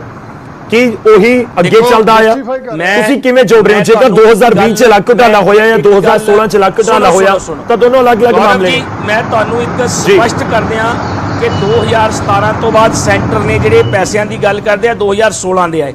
2017 ਤੋਂ ਹੁਣ ਤੱਕ ਬੀਜੇਪੀ ਸਰਕਾਰ ਦਲਿਤ ਵਿਰੋਧੀ ਹੈ, ਉਹ 100% ਦਲਿਤ ਵਿਰੋਧੀ ਹੈ। ਉਹਨੇ ਸਕਾਲਰਸ਼ਿਪ ਬੰਦ ਕਰ ਦਿੱਤਾ। 2017-18 ਦੇ ਕੋਈ ਪੈਸੇ ਨਹੀਂ ਆਏ, 18-19 ਦੇ ਨਹੀਂ ਆਏ, 19-20 ਦੇ ਨਹੀਂ ਆਏ। ਇਹ ਕੋਈ ਪੈਸਾ ਨਹੀਂ ਆਇਆ, ਪਿਛਲੇ ਪੈਸੇ ਆਏ। ਜਿੱਥੋਂ ਤੱਕ ਇਹ ਘੁਟਾਲਿਆਂ ਦੀ ਗੱਲ ਕਰਦੇ ਆ, ਕੈਪਟਨ ਅਮਰਿੰਦਰ ਸਿੰਘ ਹੋਰਾਂ ਨੇ ਸਪਸ਼ਟ ਕੀਤਾ ਹੈ ਇੱਕ ਅਗਲੇ ਹਫਤੇ ਉਹਦੀ ਇਨਕੁਆਇਰੀ ਦੀ ਰਿਪੋਰਟ ਆ ਰਹੀ ਹੈ, ਚੀਫ ਸੈਕਟਰੀ ਉਹਦੀ ਇਨਕੁਆਇਰੀ ਕਰ ਰਹੇ ਆ। ਇਹਨਾਂ ਵਾਲੀਆਂ ਇਨਕੁਆਇਰੀਆਂ ਨਹੀਂ ਜਿਹੜਾ ਇਹਨਾਂ ਨੇ ਵਿਧਾਨ ਸਭਾ 'ਚ ਇਹਨਾਂ ਦੇ ਉਦੋਂ ਦੇ ਡਿਪਟੀ ਸੀਐਮ ਨੇ ਕਿਹਾ ਸੀ। ਨੋ, ਗਹਿਲੋਤ ਸਾਹਿਬ ਜਿਹੜੇ ਸੈਂਟਰ ਦੇ ਵਜ਼ੀਰ ਨੇ ਉਹਨਾਂ ਦੀ ਇਨਕੁਆਇਰੀ ਹੋ ਰਹੀ ਹੈ। ਇਹ ਤਾਂ ਦੁੱਧ ਦਾ ਦੁੱਧ ਪਾਣੀ ਦਾ ਪਾਣੀ ਹੋ ਜਾਣਾ। ਇਹ ਤਾਂ ਸਾਰਾ ਡਾਕੂਮੈਂਟਰੀ ਪ੍ਰੂਫ ਹੈ। ਕੋਈ ਵੀ ਇਨਕੁਆਇਰੀ ਅਫਸਰ ਇੱਕ ਵੀ ਕਿਸੇ ਬੈਂਕ ਐਂਟਰੀ ਨੂੰ ਲੁਕਾ ਨਹੀਂ ਸਕਦਾ। ਇਹ ਮੈਂ ਤੁਹਾਨੂੰ ਯਕੀਨ ਦਿਵਾਉਣਾ। ਇਹਦਾ ਜਿਹੜੀ ਇਨਕੁਆਇਰੀ ਹੈ ਉਹ ਤਾਂ ਲੁਕਣ ਛਿਪਣ ਵਾਲੀ ਇਨਕੁਆਇਰੀ ਹੋਈ ਨਹੀਂ। ਜੇ ਕੋਈ ਵੀ ਸਾਡਾ ਬੰਦਾ, ਸਾਡਾ ਕੋਈ ਅਫਸਰ, ਸਾਡਾ ਕੋਈ ਲੀਡਰ, ਇੱਕ ਮਿੰਟ ਪਰ ਦੋਨੋਂ ਚੀਜ਼ਾਂ ਨੂੰ ਕਿਵੇਂ ਤੁਸੀਂ ਆਪਸ ਚ ਕਰ ਰਹੇ ਹੋ? ਮੈਂ ਉਹੀ ਕਹਿ ਰਿਹਾ ਕਿ ਉਹ ਇੱਕ ਅੰਗਰੇਜ਼ੀ ਦੀ ਕਹਾਵਤ ਹੈ ਨਾ ਕਿ if you Kant convince them confuse them। ਟੀਨੂ ਜੀ ਨੇ ਕਿ ਲੋਕ ਕਨਫਿਊਜ਼ ਨਾ ਹੋਣ, ਲੋਕਾਂ ਨੂੰ ਸਪਸ਼ਟ ਪਤਾ ਲੱਗੇ ਕਿ ਇਹ ਮਾਮਲਾ ਉਸੇ ਪੈਸੇ ਦਾ ਜਾਂ ਅੱਜ ਦੇ ਪੈਸੇ ਦਾ। ਸੁਣੋ ਜੀ, ਇਹ ਸਾਰਾ ਜਿਹੜਾ ਇਹਨਾਂ ਦੇ ਟਾਈਮ ਘੁਟਾਲਾ ਹੋਇਆ ਉਹਦੇ ਬਾਰੇ ਟੀਨੂ ਜੀ ਵਿਧਾਨ ਸਭਾ 'ਚ ਐਡਮਿਟ ਕਰ ਚੁੱਕੇ ਹੋਏ ਨੇ। ਮਦਨ ਮੋਹਨ ਜੀ ਬੈਠੇ ਨੇ, ਮੇਰੇ ਬਹੁਤ ਹੀ ਸਤਿਕਾਰਯੋਗ ਲੈਜਿਸਲੇਟਰ ਰਹੇ ਨੇ, ਮੈਂ ਇਹਨਾਂ ਦਾ ਬਹੁਤ ਸਤਿਕਾਰ ਕਰਦਾ। ਇਹਨਾਂ ਨੇ ਵਿਧਾਨ ਸਭਾ ਦੇ ਵਿੱਚ ਰਿਕਾਰਡਡ ਹੈ ਇਹ ਕਿਹਾ ਵੀ ਮੈਂ ਇਨਕੁਆਇਰੀ ਕਰਾ ਦੇਣਾ, ਕੱਲ ਨੂੰ ਤੁਹਾਡੇ ਐਮਐਲਏ ਸਿਫਾਰਿਸ਼ਾਂ ਨਾ ਕਰਨ। ਇਹੋ ਜਿਹੀਆਂ ਤਾਂ ਗੱਲਾਂ ਸ਼੍ਰੋਮਣੀ ਅਕਾਲੀ ਦਲ ਨੇ ਵਿਧਾਨ ਸਭਾ 'ਚ ਕੀਤੀਆਂ ਜਿਹੜੀਆਂ ਸੁਨੀਲ ਜਾਖੜ ਜੀ ਨੇ ਦੱਸੀਆਂ ਨੇ। ਇਹਨਾਂ ਤੋਂ ਇੱਕ ਮਿੰਟ ਗੌਰਵ ਜੀ ਮਦਨ ਮੋਹਨ ਮਿੱਤਲ ਜੀ ਤੋਂ ਪੁੱਛੋ ਕਿ ਉਹਨਾਂ ਨੇ ਵਿਧਾਨ ਸਭਾ 'ਚ ਕੀ ਕਿਹਾ ਸੀ। ਟੀਨੂ ਜੀ ਤੋਂ ਪੁੱਛੋ ਉਹਨਾਂ ਨੇ ਵਿਧਾਨ ਸਭਾ 'ਚ ਕੀ ਕਿਹਾ ਸੀ। ਜੀ ਠੀਕ ਹੈ ਮਦਨ ਮੋਹਨ ਮਿੱਤਲ ਜੀ, ਤੁਸੀਂ ਥੋੜਾ ਲੇਟ ਜੁੜੇ ਹੋ, ਪਰ ਮੈਂ ਤੁਹਾਡੇ ਤੋਂ ਸਮਝਣਾ ਚਾਹੁੰਦਾ ਕਿ ਇਸ ਪੂਰੇ ਮਾਮਲੇ ਨੂੰ ਅਸੀਂ ਕਿਵੇਂ ਸਮਝੀਏ, ਕਿਉਂਕਿ ਜਾਖੜ ਸਾਹਿਬ ਤੁਹਾਡੀ ਸਟੇਟਮੈਂਟ ਲੈ ਕੇ ਬਾਹਰ ਆ ਗਏ। ਉਹਨਾਂ ਨੇ ਪ੍ਰੈਸ ਕਾਨਫਰੰਸ ਕਰ ਦਿੱਤੀ, ਬਕਾਇਦਾ ਕਿਹਾ ਕਿ ਅਸੀਂ ਇਸ ਗੱਲ ਨੂੰ ਚੁੱਕ ਰਹੇ ਸੀ, ਸਾਨੂੰ ਸਾਥ ਦਿੱਤਾ ਸੋਮ ਪ੍ਰਕਾਸ਼ ਜੀ ਨੇ ਤੇ ਮਦਨ ਮੋਹਨ ਮਿੱਤਲ ਜੀ ਨੇ ਵਿਧਾਨ ਸਭਾ ਦੇ ਅੰਦਰ ਇਸ ਪੂਰੇ ਮਾਮਲੇ ਦੀ ਜਾਂਚ ਦੀ ਮੰਗ ਕੀਤੀ। ਮਿੱਤਲ ਸਾਹਿਬ, ਮੈਂ ਬਹੁਤ ਤੁਹਾਡਾ ਧੰਨਵਾਦੀ ਹਾਂ ਕਿ ਤੁਸੀਂ ਜਿਹੜੇ ਪਿਛੜੇ ਵਰਗ ਦੇ ਲੋਕ, ਦਲਿਤ ਵਰਗ ਦੇ ਲੋਕ ਜਿਨ੍ਹਾਂ ਨੂੰ ਸਕਾਲਰਸ਼ਿਪ ਮਿਲਦਾ ਸੀ, ਉਹ ਸਕਾਲਰਸ਼ਿਪ ਆ ਵੀ ਗਿਆ ਤੇ ਵਿਤਰਨ ਨਹੀਂ ਹੋਇਆ, ਗਲਤ ਸੋਰਸਿਸ ਤੇ ਚਲਾ ਗਿਆ। ਔਰ ਜਿਹੜੀ ਜਾਂਚ ਆਈ ਹੈ, ਪਹਿਲੀ ਗੱਲ ਤਾਂ ਮੰਤਰੀ ਫਸਦਾ ਨਹੀਂ, ਜੇ ਮੰਤਰੀ ਫਸ ਜਾਵੇ ਤਾਂ ਸਰਕਾਰ ਨੂੰ ਬਚਾਉਣਾ ਚਾਹੁੰਦੀ ਹੈ। ਤੁਸੀਂ ਇਹ ਦੱਸੋ ਵੀ ਕੈਪਟਨ ਸਾਹਿਬ ਦੀ ਸਰਕਾਰ ਦੇ ਮੰਤਰੀ ਦਾ ਜੋ ਪ੍ਰਿੰਸੀਪਲ ਸੈਕਟਰੀ ਹੈ, ਉਸ ਪ੍ਰਿੰਸੀਪਲ ਸੈਕਟਰੀ ਨੇ ਜਾਂਚ ਕਰਕੇ ਰਿਪੋਰਟ ਦਿੱਤੀ ਹੈ ਕਿ ਸਕਾਲਰਸ਼ਿਪ ਦੇ ਪੈਸੇ ਜੋ ਬੱਚਿਆਂ ਨੂੰ ਮਿਲਣ ਦੀ ਬਜਾਏ ਇਹ ਮੰਤਰੀ ਜੀ ਖਾ ਗਏ ਜੀ। ਹੁਣ ਮੰਤਰੀ ਜੀ ਨੂੰ ਬਚਾਉਣ ਵਾਸਤੇ ਲੱਗੇ ਸਾਰੇ, ਜਾਖੜ ਸਾਹਿਬ ਵੀ ਬਚਾਉਣ ਤੇ ਲੱਗੇ ਹੈ, ਕੈਪਟਨ ਸਾਹਿਬ ਵੀ ਬਚਾਉਣ ਤੇ ਲੱਗੇ ਹੈ, ਬਹੁਤ ਸਾਰੇ ਵਿਧਾਇਕ ਵੀ ਉਹਨੂੰ ਬਚਾਉਣ ਤੇ ਲੱਗੇ ਹੈ। ਮੈਨੂੰ ਯਾਦ ਹੈ ਸਾਡੀ ਸਰਕਾਰ ਦੇ ਵਿੱਚ ਮੁੱਦਾ ਆਇਆ था, पवन टोनी जी भी बोले थे और सोम प्रकाश जी भी विधायक थे, चीफ पार्लियामेंट सेक्रेटरी तो भी बोले थे, जस्टिस निर्मल सिंह भी बोले थे और आखिर मैं भी कहती हुई थी जांच होनी चाहिए है। और सुखबीर सिंह जी जो उस टाइम डिप्टी चीफ मिनिस्टर थे, उन्होंने कहा कि असं मित्तल साहब देखो एक सवाल तो छोटा जिहा भी बनता है कि उस समय की मंत्री की कुर्सी चली गई सी, ਅੱਜ ਤੁਸੀਂ ਵੀ ਇਹ ਮੰਗ ਕਰ ਰਹੇ ਹੋ, ਆਮ ਆਦਮੀ ਪਾਰਟੀ ਮੰਗ ਕਰ ਰਹੀ ਹੈ ਕਿ ਬਰਖਾਸਤ ਕਰੋ ਸਾਧੂ ਸਿੰਘ ਧਰਮਸੋਤ ਨੂੰ ਅਹੁਦੇ ਤੋਂ ਹਟਾਓ। ਮੈਂ ਜਿਹੜੀ ਗੱਲ ਚਲੀ ਗਈ ਸੀ, ਆਮ ਆਦਮੀ ਪਾਰਟੀ ਕੀ ਕਹਿੰਦੀ ਹੈ, ਮੈਂ ਉਹਨਾਂ ਗੱਲਾਂ 'ਚ ਨਹੀਂ ਪੈਂਦਾ। ਮੈਂ ਤੇ ਕਹਿੰਦਾ ਕਿ ਮੰਤਰੀ ਦੇ ਖਿਲਾਫ ਪ੍ਰਿੰਸੀਪਲ ਸੈਕਟਰੀ ਨੇ ਰਿਪੋਰਟ ਦਿੱਤੀ ਹੈ ਔਰ ਰਿਪੋਰਟ ਦੇ ਆਧਾਰ ਤੇ ਮੋਰਲ ਡਿਊਟੀ ਹੈ ਮੰਤਰੀ ਦੀ ਕਿ ਉਹ ਅਸਤੀਫਾ ਦੇ ਦੇਵੇ। ਅਗਰ ਅਸਤੀਫਾ ਨਹੀਂ ਦਿੰਦਾ ਤੇ ਠੀਕ ਹੈ ਕੈਪਟਨ ਸਾਹਿਬ ਨੂੰ ਰੋੜੀ ਸਾਹਿਬ ਉਹਨੂੰ ਸੈਕ ਕਰ ਦੇਣਾ ਚਾਹੀਦਾ ਹਟਾ ਦੇਣਾ ਚਾਹੀਦਾ। ਇੱਕ ਸਵਾਲ ਲੈ ਲਓ ਮਿਨਿਸਟਰ ਸਾਰੇ ਨੂੰ ਐਡ ਕਰੀਏ, ਸਮਾਂ ਆਪਣੇ ਕੋ ਬਹੁਤ ਲਿਮਿਟਡ ਹੁੰਦਾ। ਮੈਂ ਰੋੜੀ ਸਰ ਐਕਸ਼ਨ ਲੈ ਰਹਾ CPS ਸਰ, ਮੈਂ ਤੁਹਾਡੇ ਕੋਲ ਵਾਪਸ ਆਉਂਗਾ, ਤੁਸੀਂ ਬਹੁਤ ਤਫਸੀਲ ਨਾਲ ਆਪਣੀ ਗੱਲ ਰੱਖ ਰਹੇ ਹੋ। ਰੋੜੀ ਜੀ ਸਮਝ ਆ ਰਿਹਾ ਹੈ ਰੋੜੀ ਜੀ, ਇਹ ਇੱਕ ਕਨਫਿਊਜ਼ਨ ਵਾਲੀ ਸਥਿਤੀ ਤਾਂ ਨਹੀਂ ਕਿ 2016 2020 ਚ ਕੁਝ ਜਾ ਕੇ ਪੂਰਾ ਮੁੱਦਾ ਹੀ ਡੀਰੇਲ ਕਰ ਦਈਏ ਆਪਾਂ। ਰੋੜੀ ਜੀ ਮਾਈਨਿੰਗ ਦੇ ਉੱਤੇ ਮਿੱਤਲ ਸਾਹਿਬ ਮੈਂ ਤੁਹਾਡੇ ਕੋਲ ਵਾਪਸ ਆ ਰਿਹਾ। ਰੋੜੀ ਜੀ ਇੰਨੀ ਛੇਕ ਹੋਈ ਕਿ ਹਾਈ ਕੋਰਟ ਨੂੰ ਇੰਟਰਵੀਨ ਕਰਨਾ ਪਿਆ ਔਰ ਸੀਬੀਆਈ ਨੂੰ ਇਹਦੀ ਜਾਂਚ ਦੇਣੀ ਪਈ। ਹੁਣ ਸੀਬੀਆਈ ਜਾਂਚ ਕਰ ਰਹੀ ਹੈ। ਠੀਕ ਹੈ ਮਿੱਤਲ ਸਾਹਿਬ, ਮੇਰੀ ਆਵਾਜ਼ ਜੇਕਰ ਤੁਹਾਡੇ ਤੱਕ ਪਹੁੰਚ ਰਹੀ ਹੋਵੇ ਸਰ, ਮੈਂ ਤੁਹਾਡੇ ਕੋਲ ਵਾਪਸ ਆਉਂਗਾ। ਮੈਂ ਮਾਫੀ ਚਾਹੁੰਦਾ, ਤੁਹਾਨੂੰ ਵਿਚਾਲੇ ਰੋਕ ਰਹੇ ਹਾਂ। ਰੋੜੀ ਜੀ ਸ਼ੁਕਲਾ ਜੀ, ਤੁਸੀਂ ਦੇਖੋ ਡਿਬੇਟ ਦਾ ਜਿਹੜਾ ਨਾ ਸੰਦਰਭ ਦੇਖੋ ਤੇ ਡਿਬੇਟ ਦੇ ਜਿਹੜੇ ਆ ਕਿੱਧਰ ਨੂੰ ਜਾ ਰਹੀ ਉਹ ਦੇਖੋ। ਅਕਾਲੀ ਦਲ ਜਿਹੜਾ ਆ ਉਹ ਕਾਂਗਰਸ ਨੂੰ ਕਹਿ ਰਿਹਾ ਕਿ ਤੁਸੀਂ ਖਾ ਗਏ, ਔਰ ਜਿਹੜੀ ਕਾਂਗਰਸ ਆ ਉਹ ਅਕਾਲੀ ਦਲ ਨੂੰ ਕਹਿ ਰਿਹਾ ਤੁਸੀਂ ਖਾ ਗਏ, ਔਰ ਮਿੱਤਲ ਸਾਹਿਬ ਸਾਡੇ ਬੜੇ ਸਤਿਕਾਰਯੋਗ ਨੇ, ਉਹ ਇਹਨਾਂ ਦੋਨਾਂ ਨੂੰ ਕਹਿ ਰਹੇ ਕਿ ਅਸੀਂ ਸੈਂਟਰ ਦੇ ਵਿੱਚੋਂ ਪੈਸੇ ਭੇਜ ਰਹੇ ਆ। ਮਸਲਾ ਕੀ ਆ? ਮਸਲਾ ਤਾਂ ਸਿਰਫ ਮੇਰੇ ਹੱਥ ਜੋੜ ਕੇ ਇਹਨਾਂ ਤਿੰਨਾਂ ਪਾਰਟੀ ਦੇ ਨੇਤਾਵਾਂ ਨੂੰ ਬੇਨਤੀ ਹੈ ਕਿ ਦੇਖੋ ਪੰਜਾਬ ਦੇ ਹਾਲਾਤ ਪਹਿਲਾਂ ਹੀ ਬਹੁਤ ਨਾਜ਼ੁਕ ਹੈ। ਪੰਜਾਬ ਦੇ ਵਿੱਚ ਜੋ ਕਰੋਨਾ ਦੇ ਕਾਰਨ ਭਾਵੇਂ ਕਿਸੇ ਵੀ ਵਰਗ ਦਾ ਬੰਦਾ ਸੀ ਉਹ ਕੰਮਕਾਰ ਤੋਂ ਵਿਹਲਾ ਹੋ ਕੇ ਘਰ ਬੈਠਾ। ਅੱਜ ਸਕੂਲਾਂ ਦੀਆਂ ਫੀਸਾਂ ਜਿਹੜੀਆਂ ਸਰਕਾਰ ਨੂੰ ਕਰਨੀਆਂ ਚਾਹੀਦੀ ਸੀ ਨਹੀਂ ਕੀਤੀਆਂ। ਅੱਜ ਮੇਰੀ ਇੱਕ ਮੰਗ ਹੈ, ਮਿੱਤਲ ਸਾਹਿਬ ਬੈਠੇ ਨੇ, ਜਿਹੜੀ ਜਾਂਚ ਇਹ ਕੀਤੀ ਨਾ ਸੈਂਟਰ ਦੀ ਕੇਂਦਰ ਦੀ ਸਰਕਾਰ ਨੇ ਕੀਤੀ ਹੈ, ਇਹ 2012 ਤੋਂ ਕਰ ਦਿਓ। ਜੇਕਰ ਅਕਾਲੀ ਦਲ ਪਾਕ ਸਾਫ਼ ਹੋਊਗਾ ਤਾਂ ਬਾਹਰ ਆ ਜਾਊਗਾ। ਔਰ ਵੈਦ ਸਾਹਿਬ ਬਾਰ-ਬਾਰ ਅਕਾਲੀ ਦਲ ਨੂੰ ਕਹੀ ਜਾਂਦੇ ਆ, ਵੈਦ ਸਾਹਿਬ ਮੈਂ ਅਕਾਲੀ ਦਲ ਦਾ ਪੱਖ ਨਹੀਂ ਪੂਰਦਾ, 1200 ਕਰੋੜ ਦਾ ਵਾਧਾ ਘੁਟਾਲਾ ਆ, ਤੁਸੀਂ 100 ਕਰੋੜ ਨੂੰ ਲੈ ਕੇ ਬੈਠੇ ਹੋ। ਪਰ ਤੁਹਾਨੂੰ ਸਵਾਲ ਇਹ ਆ ਕਿ ਤੁਸੀਂ ਅੱਜ ਤੱਕ ਚੁੱਪ ਕਰਕੇ ਕਿਉਂ ਬੈਠੇ ਹੋ? ਤੁਸੀਂ ਇਹਨਾਂ ਦੇ ਨਾਲ ਕਿਉਂ ਮਿਲੇ ਹੋਏ ਹੋ? ਇਹਨਾਂ ਨੇ 8.5 ਕਰੋੜ ਦੇਤਾ ਸੀ, ਤੁਸੀਂ 17 ਕਰੋੜ ਉਸੇ ਕਾਲਜ ਨੂੰ ਜਾ ਕੇ ਪਾਤਾ। ਤੁਹਾਡੇ ਵਿੱਚ ਔਰ ਇਹਨਾਂ ਦੇ ਵਿੱਚ ਫਰਕ ਕੀ ਹੈ ਫਿਰ? ਪੰਜਾਬ ਦੇ ਲੋਕ ਜਾਣ ਤੇ ਜਾਣ ਕਿੱਥੇ? ਮਿੱਤਲ ਸਾਹਿਬ ਤੁਸੀਂ ਸਤਿਕਾਰਯੋਗ ਹੋ, ਤੁਸੀਂ ਗੱਲ ਕਲੀਅਰ ਕਰ ਦਿਓ।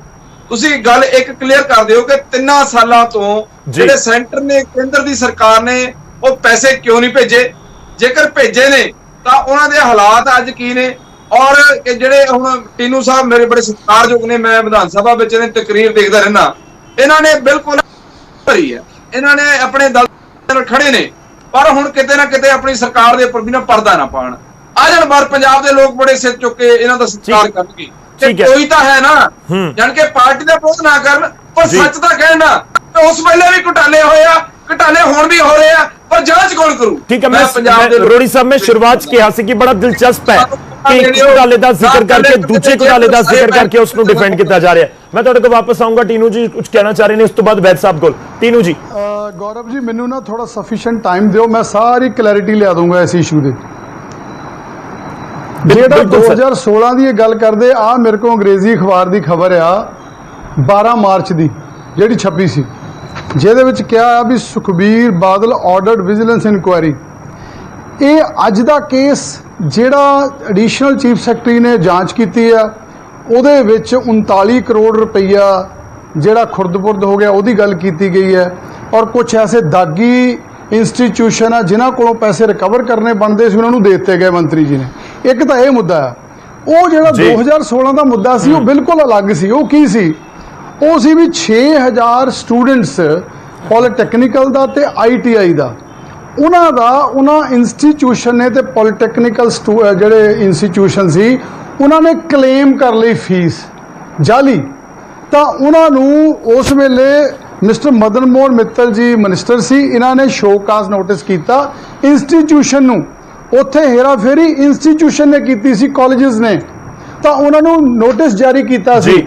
ਤੇ ਅਸੀਂ ਵਿਧਾਨ ਸਭਾ 'ਚ ਮੰਗ ਕੀਤੀ ਸੀ ਬਈ ਸਿਰਫ 6000 ਨਹੀਂ ਹੋ ਸਕਦਾ, ਕੋਈ ਹੋਰ ਵੀ ਇੰਸਟੀਚਿਊਸ਼ਨ ਨੇ ਇਹੋ ਜਿਹੀ ਹੇਰਾਫੇਰੀ ਕੀਤੀ ਹੋਵੇ ਤਾਂ ਵਿਜੀਲੈਂਸ ਇਨਕੁਆਇਰੀ ਲਾਈ ਜਾਵੇ।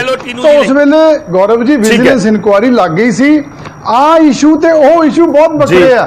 ਤੇ ਮੈਂ ਦੂਜੀ ਗੱਲ ਬੈਠੇ ਆਪਣੇ ਮੇਰੇ ਭਰਾ, ਨਹੀਂ ਇੱਕ ਮਿੰਟ, ਆਪਣੇ ਮੇਰੇ ਭਰਾ ਵੈਦ ਜੀ ਬੈਠੇ MLA ਸਾਹਿਬ, ਮੈਂ ਕਿਹਾ ਮੈਂ ਉਦੋਂ ਵੀ ਬੋਲਦਾ ਸੀ, ਪਰ ਮੈਂ ਉਦੋਂ ਵੀ ਬੋਲਦਾ ਸੀ, ਮੈਂ ਅੱਜ ਵੀ ਬੋਲਦਾ ਸੀ ਸ਼ਡਿਊਲ ਕਾਸਟ ਬੱਚਿਆਂ ਲਈ। ਪਰ ਵੈਦ ਜੀ ਤੁਸੀਂ ਤੇ ਤੁਹਾਡੇ ਰਿਜ਼ਰਵ ਸੀਟਾਂ ਤੋਂ ਜਿੱਤ ਕੇ ਆਏ MLA MP ਕਿਉਂ ਨਹੀਂ ਬੋਲੇ ਵਿਧਾਨ ਸਭਾ 'ਚ? 3 ਸਾਲ ਹੋ ਗਏ ਆ, ਬੁਰਾ ਹਾਲ ਕਰ ਦਿੱਤਾ ਤੁਸੀਂ ਸਾਰਾ। ਤੁਸੀਂ ਨੁਮਾਇੰਦੇ ਨਹੀਂ ਗਏ ਦਲਿਤ ਵੀਰਾਂ ਦੇ, ਅਸੀਂ ਵੀ ਨੁਮਾਇੰਦੇ ਆ ਦਲਿਤ ਭਰਾਵਾਂ ਦੇ। ਨਹੀਂ, ਤੁਹਾਡੀ ਆਵਾਜ਼ ਆ ਰਹੀ ਹੈ, ਤੁਹਾਡੀ ਆਵਾਜ਼ ਆ ਰਹੀ ਹੈ ਟੀਨੂ ਜੀ, ਤੁਸੀਂ ਕੰਪਲੀਟ ਕਰ ਦਿਓ ਤਾਂ ਮੈਂ ਵੈਦ ਸਾਹਿਬ ਕੋਲ ਜਾਵਾਂ। ਵੈਦ ਸਾਹਿਬ ਤੁਸੀਂ ਆਪਣਾ ਪੱਖ ਰੱਖੋ। ਸਰ ਤੁਹਾਡੇ ਉੱਤੇ ਇਲਜ਼ਾਮ ਨੇ ਬਹੁਤ ਸਾਰੇ, ਕਾਂਗਰਸ ਦੇ ਮੰਤਰੀ ਨੂੰ ਬਚਾਉਣ ਦੀ ਕਾਂਗਰਸ ਕੋਸ਼ਿਸ਼ ਕਰ ਰਹੀ ਹੈ, ਇਲਜ਼ਾਮ ਵਿਰੋਧੀ ਪਾਰਟੀਆਂ ਲਗਾ ਰਹੀਆਂ ਨੇ। ਗੌਰਵ ਜੀ ਪਹਿਲਾ ਜਵਾਬ ਸੁਣ ਲਓ। ਬਿਲਕੁਲ ਕਾਂਗਰਸ ਸਰਕਾਰ ਕੈਪਟਨ ਅਮਰਿੰਦਰ ਸਿੰਘ ਆਪਣੇ ਕਿਸੇ ਮਿਨਿਸਟਰ ਨੂੰ ਬਣਾਉਣ ਦੇ ਚੱਕਰ 'ਚ ਨਹੀਂ ਹੈ। ਮੈਂ ਪਹਿਲਾਂ ਵੀ ਕਲੀਅਰ ਕਰ ਚੁੱਕਿਆ ਹੋਇਆ ਕਿ ਜਿਹੜੀ ਇਹ ਗੱਲ ਪੈਸੇ ਵੱਢਣ ਦੀ ਹੋ ਰਹੀ ਹੈ ਉਹ ਥਰੂ ਚੈੱਕ ਹੋਈ ਹੈ, ਉਹਦੇ ਵਿੱਚ ਕੋਈ ਕੈਸ਼ ਟ੍ਰਾਂਜੈਕਸ਼ਨ ਨਹੀਂ। ਅਗਰ ਕੋਈ ਇਰੈਗੂਲੈਰਿਟੀ ਹੋਈ ਹੈ ਉਹਦੇ ਵਾਸਤੇ ਇਨਕੁਆਰੀਆਂ 2 ਚੱਲ ਰਹੀਆਂ ਨੇ। ਠੀਕ ਹੈ, ਚੀਫ ਸੈਕਟਰੀ ਦੀ ਇਨਕੁਆਰੀ ਹੈ, ਜੇ ਸਾਡਾ ਮਿਨਿਸਟਰ ਕਨਵਰਟ ਹੋਏਗਾ ਸਮਾਂ ਬਹੁਤ ਘੱਟ ਐਕਸ਼ਨ ਲੈਣਗੇ। ਗੌਰਵ ਜੀ ਬਹੁਤ ਕਲੀਅਰ ਸ਼ਬਦਾਂ ਦੇ ਵਿੱਚ ਦੇਖੋ, ਤੁਸੀਂ ਕੰਕਲੂਡ ਕਰੋ ਸਰ ਇਸ ਚੀਜ਼ ਨੂੰ, ਮਤਲਬ ਲੋਕ ਉਲਝਣ ਨਾ, ਲੋਕਾਂ ਨੂੰ ਬਿਲਕੁਲ ਕਲੀਅਰ ਹੋਵੇਗਾ, ਦੂਜੀ ਗੱਲ ਲੋਕਾਂ ਨੂੰ ਬਹੁਤ ਕਲੀਅਰ ਜਾਵੇ ਮੈਸੇਜ, ਕਿਉਂਕਿ ਤੀਨੂ ਜੀ ਕਹਿ ਰਹੇ ਨੇ 2020 ਤੇ 2016 ਦੋਨੋਂ ਅਲੱਗ-ਅਲੱਗ ਮਾਮਲੇ ਨੇ, ਤੁਸੀਂ ਇਕੱਠੇ ਕਰਤੇ। ਝੂਠ ਬੋਲਦੇ ਨੇ ਵੈਦ ਜੀ ਤੁਸੀਂ ਕੰਪਲੀਟ ਕਰ ਲਓ ਸਰ, ਸਮਾਂ ਖਤਮ ਹੋ ਰਿਹਾ ਆਪਣੇ। ਵਿਧਾਨ ਸਭਾ ਦੇ ਵਿੱਚ ਇਹਨਾਂ ਨੇ ਕੱਲ ਨੂੰ ਪ੍ਰੈਸ ਦੇ ਵਿੱਚ ਆਉਣਾ ਸਾਰਾ ਕੁਝ। ਟੀਨੂ ਜੀ ਨਾ ਝੂਠ ਬੋਲੋ, ਇਹਨਾਂ ਨੇ 100 ਕਰੋੜ ਦੀ ਗੱਲ ਕੀਤੀ ਉੱਥੇ ਮਦਨ ਮੋਹਨ ਮਿੱਤਲ ਜੀ ਦੀ।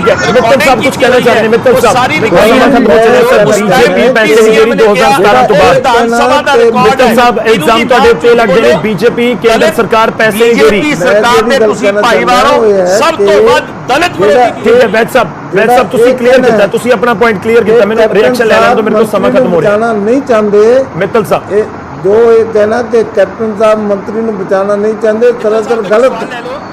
कैप्टन साहब ने पहले राणा गुरमीत सिंह ਨੂੰ ਬਚਾਉਣ ਦੀ ਕੋਸ਼ਿਸ਼ ਕੀਤੀ और आखिर वो दोस्त साबित होए और मंत्री ਨੂੰ विड्रॉ करना ਪਿਆ। फिर माइनिंग ਦੇ ਉੱਤੇ कैप्टन साहब ने किया भी कोई गुंडा पर्ची नहीं है और अल्टीमेटली हाईकोर्ट जज ने एक जुडिशियल अफसर की ड्यूटी लगाई, उन्हें बाकायदा सबूत देता कि किस तरीके नाल गुंडा पर्ची लगती पई है। और पंजाब जी मित्तल साहब ਆਪਾਂ ਮਾਈਨਿੰਗ ਵਾਲਾ ਕਿਸੇ ਦਿਨ ਹੋਰ ਵਿਚਾਰਾਂਗੇ ਪੂਰਾ ਮੁੱਦਾ, ਜਿਸ ਦੇ ਉੱਤੇ ਰੋੜੀ ਸਾਹਿਬ ਨੇ ਵੀ ਜ਼ਿਕਰ ਕੀਤਾ, ਤੁਸੀਂ ਵੀ ਜ਼ਿਕਰ ਕਰ ਰਹੇ ਹੋ। ਰੋੜੀ ਸਾਹਿਬ ਮੈਂ ਮਾਫੀ ਚਾਹੂੰਗਾ, ਆਖਰੀ ਕਮੈਂਟ ਤੁਹਾਡੇ ਤੋਂ ਨਹੀਂ ਲੈ ਪਾਵਾਂਗਾ, ਮੇਰੇ ਕੋਲ ਸਮਾਂ ਇੰਨਾ ਹੀ ਸੀ। ਬਹੁਤ ਬਹੁਤ ਧੰਨਵਾਦ ਰੋੜੀ ਸਾਹਿਬ ਤੁਹਾਡਾ ਵੀ, ਮਿੱਤਲ ਜੀ ਵੈਦ ਸਾਹਿਬ ਤੁਹਾਡਾ ਵੀ, ਤੇ ਟੀਨੂ ਜੀ ਤੁਹਾਡਾ ਵੀ ਬਹੁਤ ਬਹੁਤ ਧੰਨਵਾਦ ਸਾਡੇ ਨਾਲ ਜੁੜਨ ਦੇ ਲਈ। ਦੇਖੋ ਮੁੱਦਾ ਬਹੁਤ ਗੰਭੀਰ ਹੈ, ਜਿਵੇਂ ਮੈਂ ਸ਼ੁਰੂਆਤ ਦੇ ਵਿੱਚ ਕਿਹਾ ਸੀ ਕਿ ਗਰੀਬ ਪਰਿਵਾਰ ਨੇ ਜਿਨ੍ਹਾਂ ਨੂੰ ਇਹ ਸਕਾਲਰਸ਼ਿਪ ਮਿਲਦੀ ਹੈ ਤੇ ਉਹ ਬੱਚੇ ਹੁੰਦੇ ਨੇ ਜਿਨ੍ਹਾਂ ਨੇ ਆਪਣਾ ਭਵਿੱਖ ਇਸ ਸਕਾਲਰਸ਼ਿਪ ਨਾਲ ਕਿਤੇ ਨਾ ਕਿਤੇ ਸੁਧਾਰਨਾ ਹੁੰਦਾ ਹੈ ਕਿ ਵਾਕਈ ਹੀ ਉਸ ਦੀ ਚਰਚਾ ਨਹੀਂ ਹੋ ਰਹੀ। ਕਿਉਂਕਿ ਮੁੱਦਾ ਤਾਂ ਇਹ ਵੀ ਹੈ ਕਿ ਸਕਾਲਰਸ਼ਿਪ ਦਾ ਘੁਟਾਲਾ ਇੱਕ ਪਾਸੇ, ਦੂਜੇ ਪਾਸੇ ਪੁਆਇੰਟ ਇਹ ਵੀ ਹੈ ਕਿ ਬੱਚਿਆਂ ਨੂੰ ਸਕਾਲਰਸ਼ਿਪ ਨਹੀਂ ਮਿਲ ਰਹੀ, ਕਿ ਉਸ ਦੇ ਉੱਤੇ ਵੀ ਗੱਲਬਾਤ ਹੋਵੇ, ਕਿ ਉਸ ਦੇ ਉੱਤੇ ਵੀ ਚਰਚਾ ਹੋਣੀ ਚਾਹੀਦੀ ਹੈ। ਖੈਰ ਪੂਰੇ ਮਾਮਲੇ ਦੇ ਵਿੱਚ ਚਰਚਾ ਤੋਂ ਬਾਅਦ ਇੱਕ ਚੀਜ਼ ਤਾਂ ਨਿਕਲ ਕੇ ਸਾਹਮਣੇ ਆਈ ਹੈ ਕਿ ਹੱਕ ਦੇ ਉੱਤੇ ਡਾਕਾ ਤਾਂ ਵੱਜਿਆ ਹੈ ਤੇ ਹੁਣ ਇਨਕੁਆਇਰੀ ਤੋਂ ਬਾਅਦ ਸਾਫ਼ ਹੋਵੇਗਾ ਕਿ ਇਸ ਦਾ ਜ਼ਿੰਮੇਵਾਰ ਹੈ ਕੌਣ। ਛੋਟੇ ਜਿਹੇ ਬ੍ਰੇਕ ਲਈ ਰੁਕ ਰਹੇ ਹਾਂ, ਸਾਰੇ ਮਹਿਮਾਨਾਂ ਦਾ ਧੰਨਵਾਦ। ਬ੍ਰੇਕ ਤੋਂ ਬਾਅਦ ਤੁਹਾਨੂੰ ਦੱਸਾਂਗੇ ਸਾਡੇ ਦਰਸ਼ਕਾਂ ਦੀ ਰਾਏ। ਤੇ ਹੁਣ ਵਾਰੀ ਹੈ ਸਾਡੇ ਦਰਸ਼ਕਾਂ ਦੀ ਰਾਏ ਦੀ। ਖਬਰਾਂ ਦੇ ਪ੍ਰਾਈਮ ਟਾਈਮ ਦੇ ਵਿੱਚ ਅੱਜ ਅਸੀਂ ਗੱਲਬਾਤ ਕੀਤੀ ਹੈ ਸਕਾਲਰਸ਼ਿਪ ਘੁਟਾਲੇ ਦੇ ਮੁੱਦੇ ਉੱਤੇ, ਕਿਉਂਕਿ ਇਸ ਦੇ ਵਿੱਚ ਇਨਕੁਆਇਰੀ ਜਾਰੀ ਹੈ। ਕੇਂਦਰ ਸਰਕਾਰ ਦੇ ਵੱਲੋਂ ਵੀ ਇਨਕੁਆਇਰੀ ਮੰਗ ਕੀਤੀ ਗਈ ਹੈ, ਜਦਕਿ ਪੰਜਾਬ ਸਰਕਾਰ ਆਪਣੇ ਪੱਧਰ ਦੇ ਉੱਤੇ ਇਸ ਦੀ ਇਨਕੁਆਇਰੀ ਕਰਵਾ ਰਹੀ ਹੈ। 3 ਦਿਨ ਦੇ ਵਿੱਚ ਰਿਪੋਰਟ ਮੰਗੀ ਗਈ ਹੈ। ਅਸੀਂ ਸਵਾਲ ਆਪਣੇ ਦਰਸ਼ਕਾਂ ਨੂੰ ਪੁੱਛਿਆ ਸੀ ਕਿ ਵਿਦਿਆਰਥੀਆਂ ਦੇ ਵਜ਼ੀਫੇ ਨੂੰ ਲੈ ਕੇ ਜੋ ਸਵਾਲ ਸੀ, ਸਾਡਾ ਸਵਾਲ ਸੀ ਕਿ ਪੰਜਾਬ ਦੇ ਵਿੱਚ ਜੋ ਇਨਕੁਆਇਰੀ ਹੋ ਰਹੀ ਹੈ, ਜੋ ਇਸ ਕਥਿਤ ਘੁਟਾਲੇ ਦੀ ਜਾਂਚ ਹੋ ਰਹੀ ਹੈ, ਕਿ ਉਹ ਨਿਰਪੱਖ ਜਾਂਚ ਹੋ ਰਹੀ ਹੈ, ਕਿ ਕਥਿਤ ਸਕਾਲਰਸ਼ਿਪ ਘੁਟਾਲੇ ਦੀ ਨਿਰਪੱਖ ਜਾਂਚ ਹੋ ਰਹੀ ਹੈ। ਇਸ ਦੇ ਉੱਤੇ ਜੋ ਸਾਨੂੰ ਸਾਡੇ ਦਰਸ਼ਕਾਂ ਦਾ ਹੁੰਗਾਰਾ ਮਿਲਿਆ, ਭਰਪੂਰ ਹੁੰਗਾਰਾ ਮਿਲਿਆ, ਬਹੁਤ ਸਾਰੇ SMS ਸਾਡੇ ਤੱਕ ਪਹੁੰਚੇ ਨੇ ਤੇ ਜਵਾਬ ਜੋ ਹੈ ਉਹ ਤੁਹਾਡੀ ਟੀਵੀ ਸਕਰੀਨ ਤੇ ਹੁਣ ਆਏਗਾ। ਤੇ ਸਾਡੇ ਜ਼ਿਆਦਾਤਰ ਦਰਸ਼ਕਾਂ ਨੂੰ ਲੱਗਦਾ ਹੈ ਕਿ ਨਹੀਂ, ਨਿਰਪੱਖ ਜਾਂਚ ਨਹੀਂ ਹੋ ਰਹੀ। 25% ਦਰਸ਼ਕਾਂ ਨੂੰ ਲੱਗਦਾ ਹੈ ਕਿ ਹਾਂ ਨਿਰਪੱਖ ਜਾਂਚ ਹੋ ਰਹੀ ਹੈ, ਜਦਕਿ ਇੱਕ ਵੱਡਾ ਹਿੱਸਾ, ਗ੍ਰਾਫ ਦੇਖੋ, 75% ਸਾਡੇ ਦਰਸ਼ਕਾਂ ਨੂੰ ਲੱਗਦਾ ਹੈ ਕਿ ਇਸ ਮਾਮਲੇ 'ਚ ਨਿਰਪੱਖ ਜਾਂਚ ਨਹੀਂ ਹੋ ਰਹੀ।